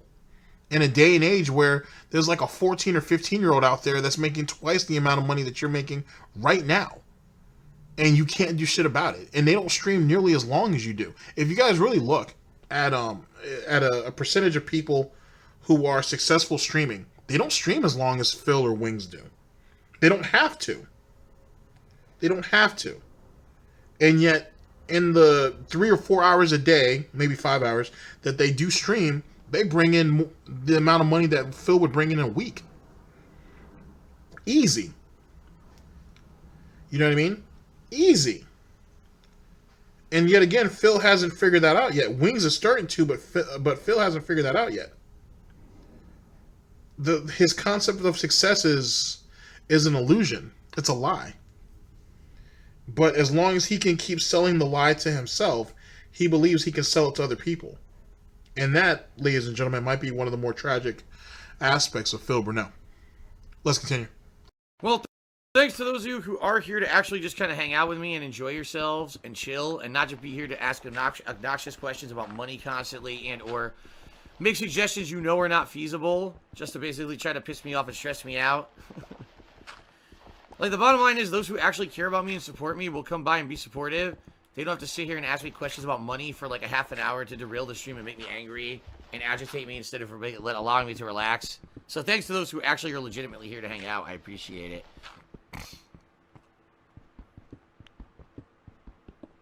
Because there are a lot of them. That was the reassurance that he needed. There's a lot of people out here to support me. Or he could be saying there's a lot of haters. Either which way, it's really just mental reinforcement either which way. Huh? Babyman Gaming says, why don't I answer about how my health is when people ask? I don't notice them asking. To my knowledge, my health is fine. I mean, I know I have respiratory issues with my postnasal drip that sucks ass, and every once in a while it makes my throat be screwed up. But as you can hear, my throat recently has been perfectly fine. I've had no issues with it at all. If anything, I just know that my voice gets worn out every once in a while because I literally talk all day long, every day. That's not true. We all know that. That's not true. The majority of talking that he does throughout a day is probably in his pre-streams. That's pretty much it. That and his dumbass doing the clown responses and throwing his voice to the wall for no reason. But as for, my weight's good, my back is good. Actually, I tested my blood pressure. I had a store that had a blood pressure indicator, so my blood pressure was normal, which blew me away because I knew that I had high blood pressure from all the years of stress and that I used to drink way too much and it made my blood pressure like real high. And I tested it, said your blood pressure is normal. I was like, wow, I had no clue that my blood pressure would have been normal. I thought it would have been high. So really, I'm good. I'm pretty good health-wise. Really, what about that phantom health issue that you've been fighting for years? Where's that at? And you said you went to like a blood pressure like outlet or something, or you went to, because I guess like certain stores usually have those things. I don't know how accurate those things are. To be whatnot, you probably should just go and get yourself a physical. I mean, you pay for health insurance, you probably should go ahead and do it. And most health insurance plans actually cover it, so you don't owe anything. Whatever. Let's continue. I don't have really many or any issues right now. Right now. I haven't been to the doctors in years. That's true. I haven't. I have not been to the doctors in years because I can't afford it. So then you don't know shit about shit, to be honest. You don't know shit about shit. Wow. He might not even live long enough to save that house. It's a goddamn shame.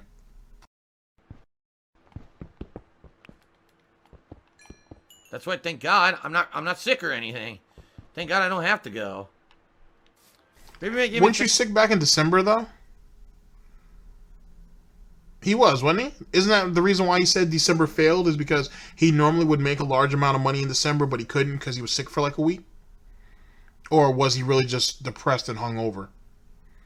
Oh, boy. Thanks for the cheer, but your trolling attempt is not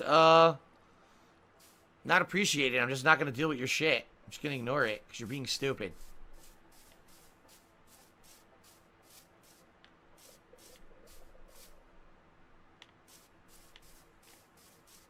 For those who don't know, he's basically asking about my tax situation. I was going to ignore it.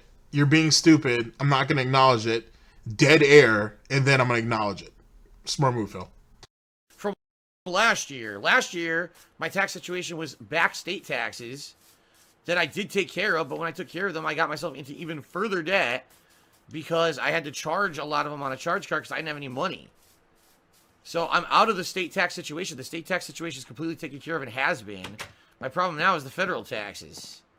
But yet he can't tell you what happened to all the money that he was able to raise for the state tax. And was he perpetually broke for like 5 or 6 months out of the year? Hence the reason why he had no steady income coming in. So he couldn't pay any of his credit card bills. Like I said, the whole story is bullshit. It's obvious bullshit. What was my favorite lift when I used to lift weights? I remember I really liked the bench press and the curls. Like, I could do squats and I could do things with the legs, but in general, my legs have been, like, beefy my whole life because, like I said, I walk on my toes. So, in general, my legs are very muscular compared to the rest of my body. So, I liked to work on the things that needed it more. The curls and the bench press. Those were the exercises that I liked the most. The lifting that I liked the most. The deadlifts were kind of meh. Guess what I used to do? Deadlifts, squats, curls, and bench press. Those are the 4 primary things I did. Skipping leg day like he's skipping leg day like someone else we know. Get that ass, man. Yeah, Timbo says I tend to walk on my toes. I don't do it as much now, but I grew up walking on the tips of my toes almost. And when you do that, you build up all the crazy leg muscles in your ankles and your calves. What a unique thing to lie about. I walked on my tippy toes throughout my youth. What were you, like, practicing to be a cat burglar or something? Like, why would you even need to do that? Like, do you have some type of deformity on your foot or something? I'm not trying to be funny. I'm asking. Like, what a unique thing to lie about. I gotta say.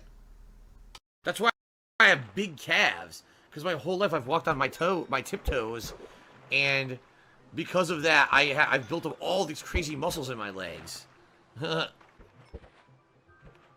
Overhead press? I think I remember doing that one too. I used to do a lot of lifting. My dad would help me sometimes, and he would have me do exercises I didn't know how to do by myself. But I always do curls, bench press, squats, and deadlifts were the 4 that I would do by myself. Yeah, Timbo Slice, I did have high blood pressure at one point. Because that was when I was very unhealthy. I was eating incredibly unhealthy. I was super overweight, right? I was like almost 240 pounds. And I was drinking profusely. Like every night I was drinking a ton of liquor too. So I was like so fucking unhealthy and fucked up. My blood pressure was all out of whack and everything. But now I'm feeling a hell of a lot better. Like, no lie. This is the truth, guys. I didn't reveal this to you guys when it was happening.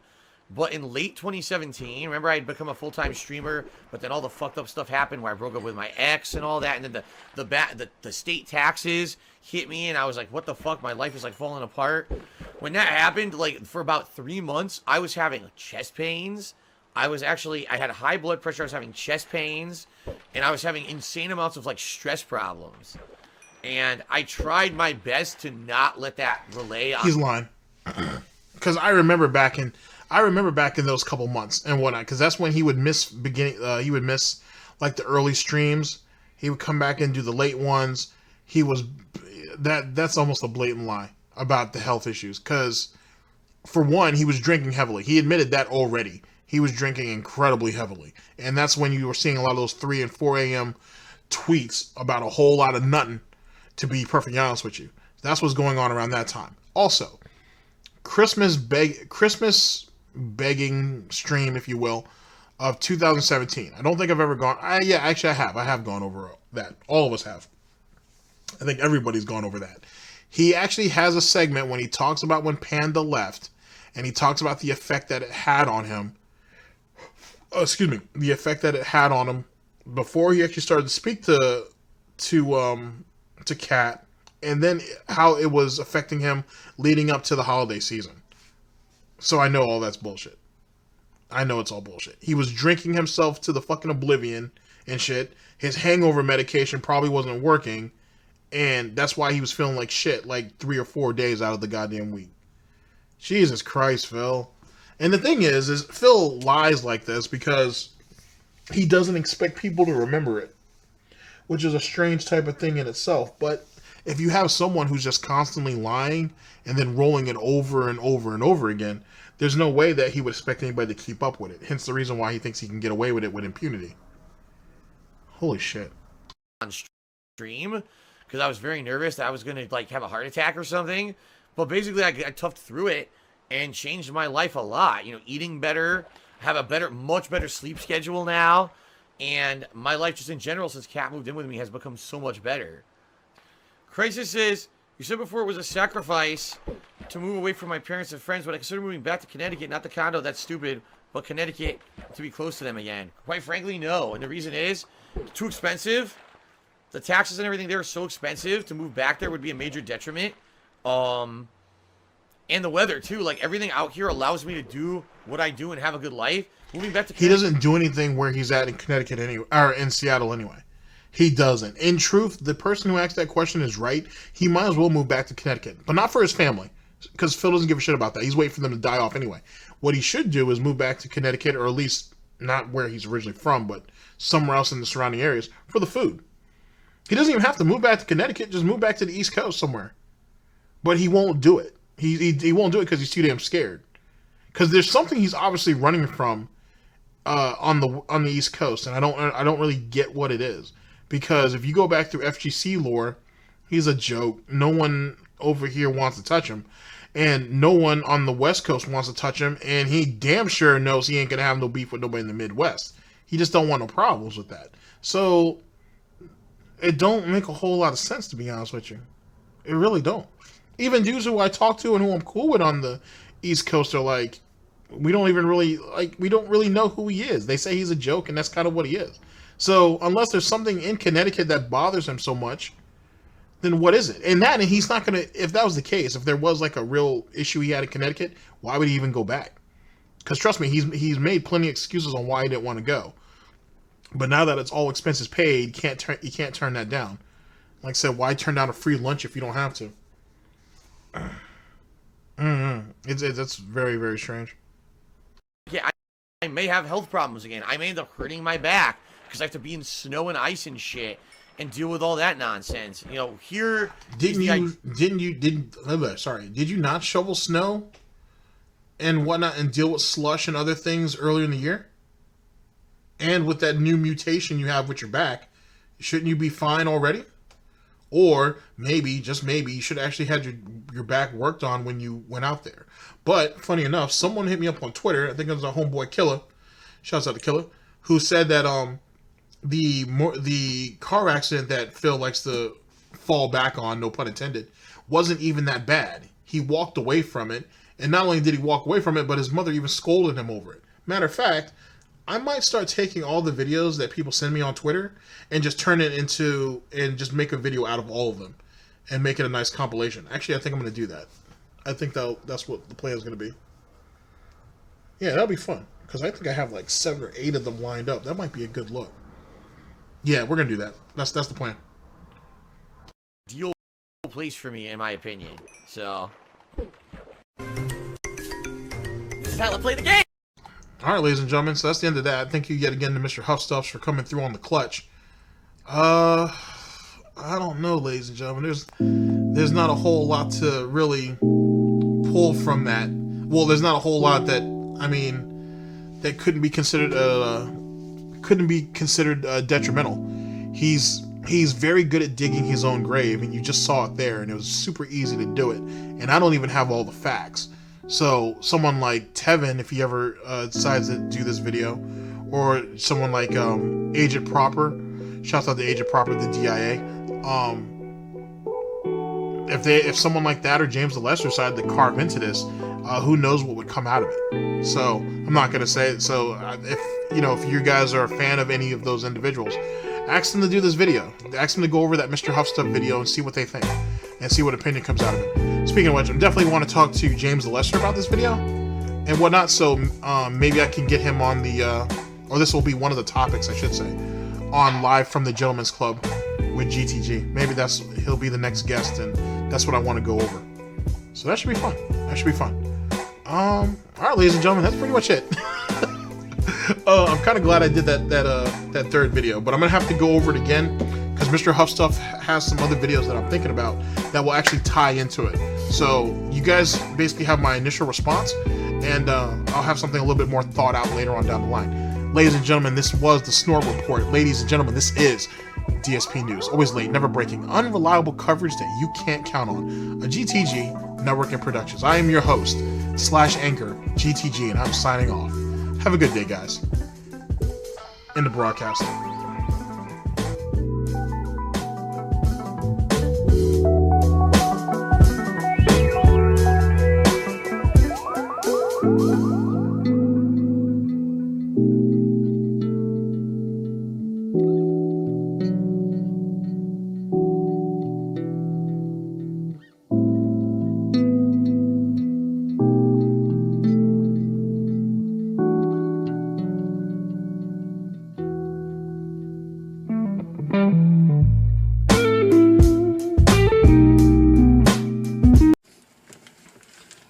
I told that boy extra crispy bacon. He did extra crispy bacon.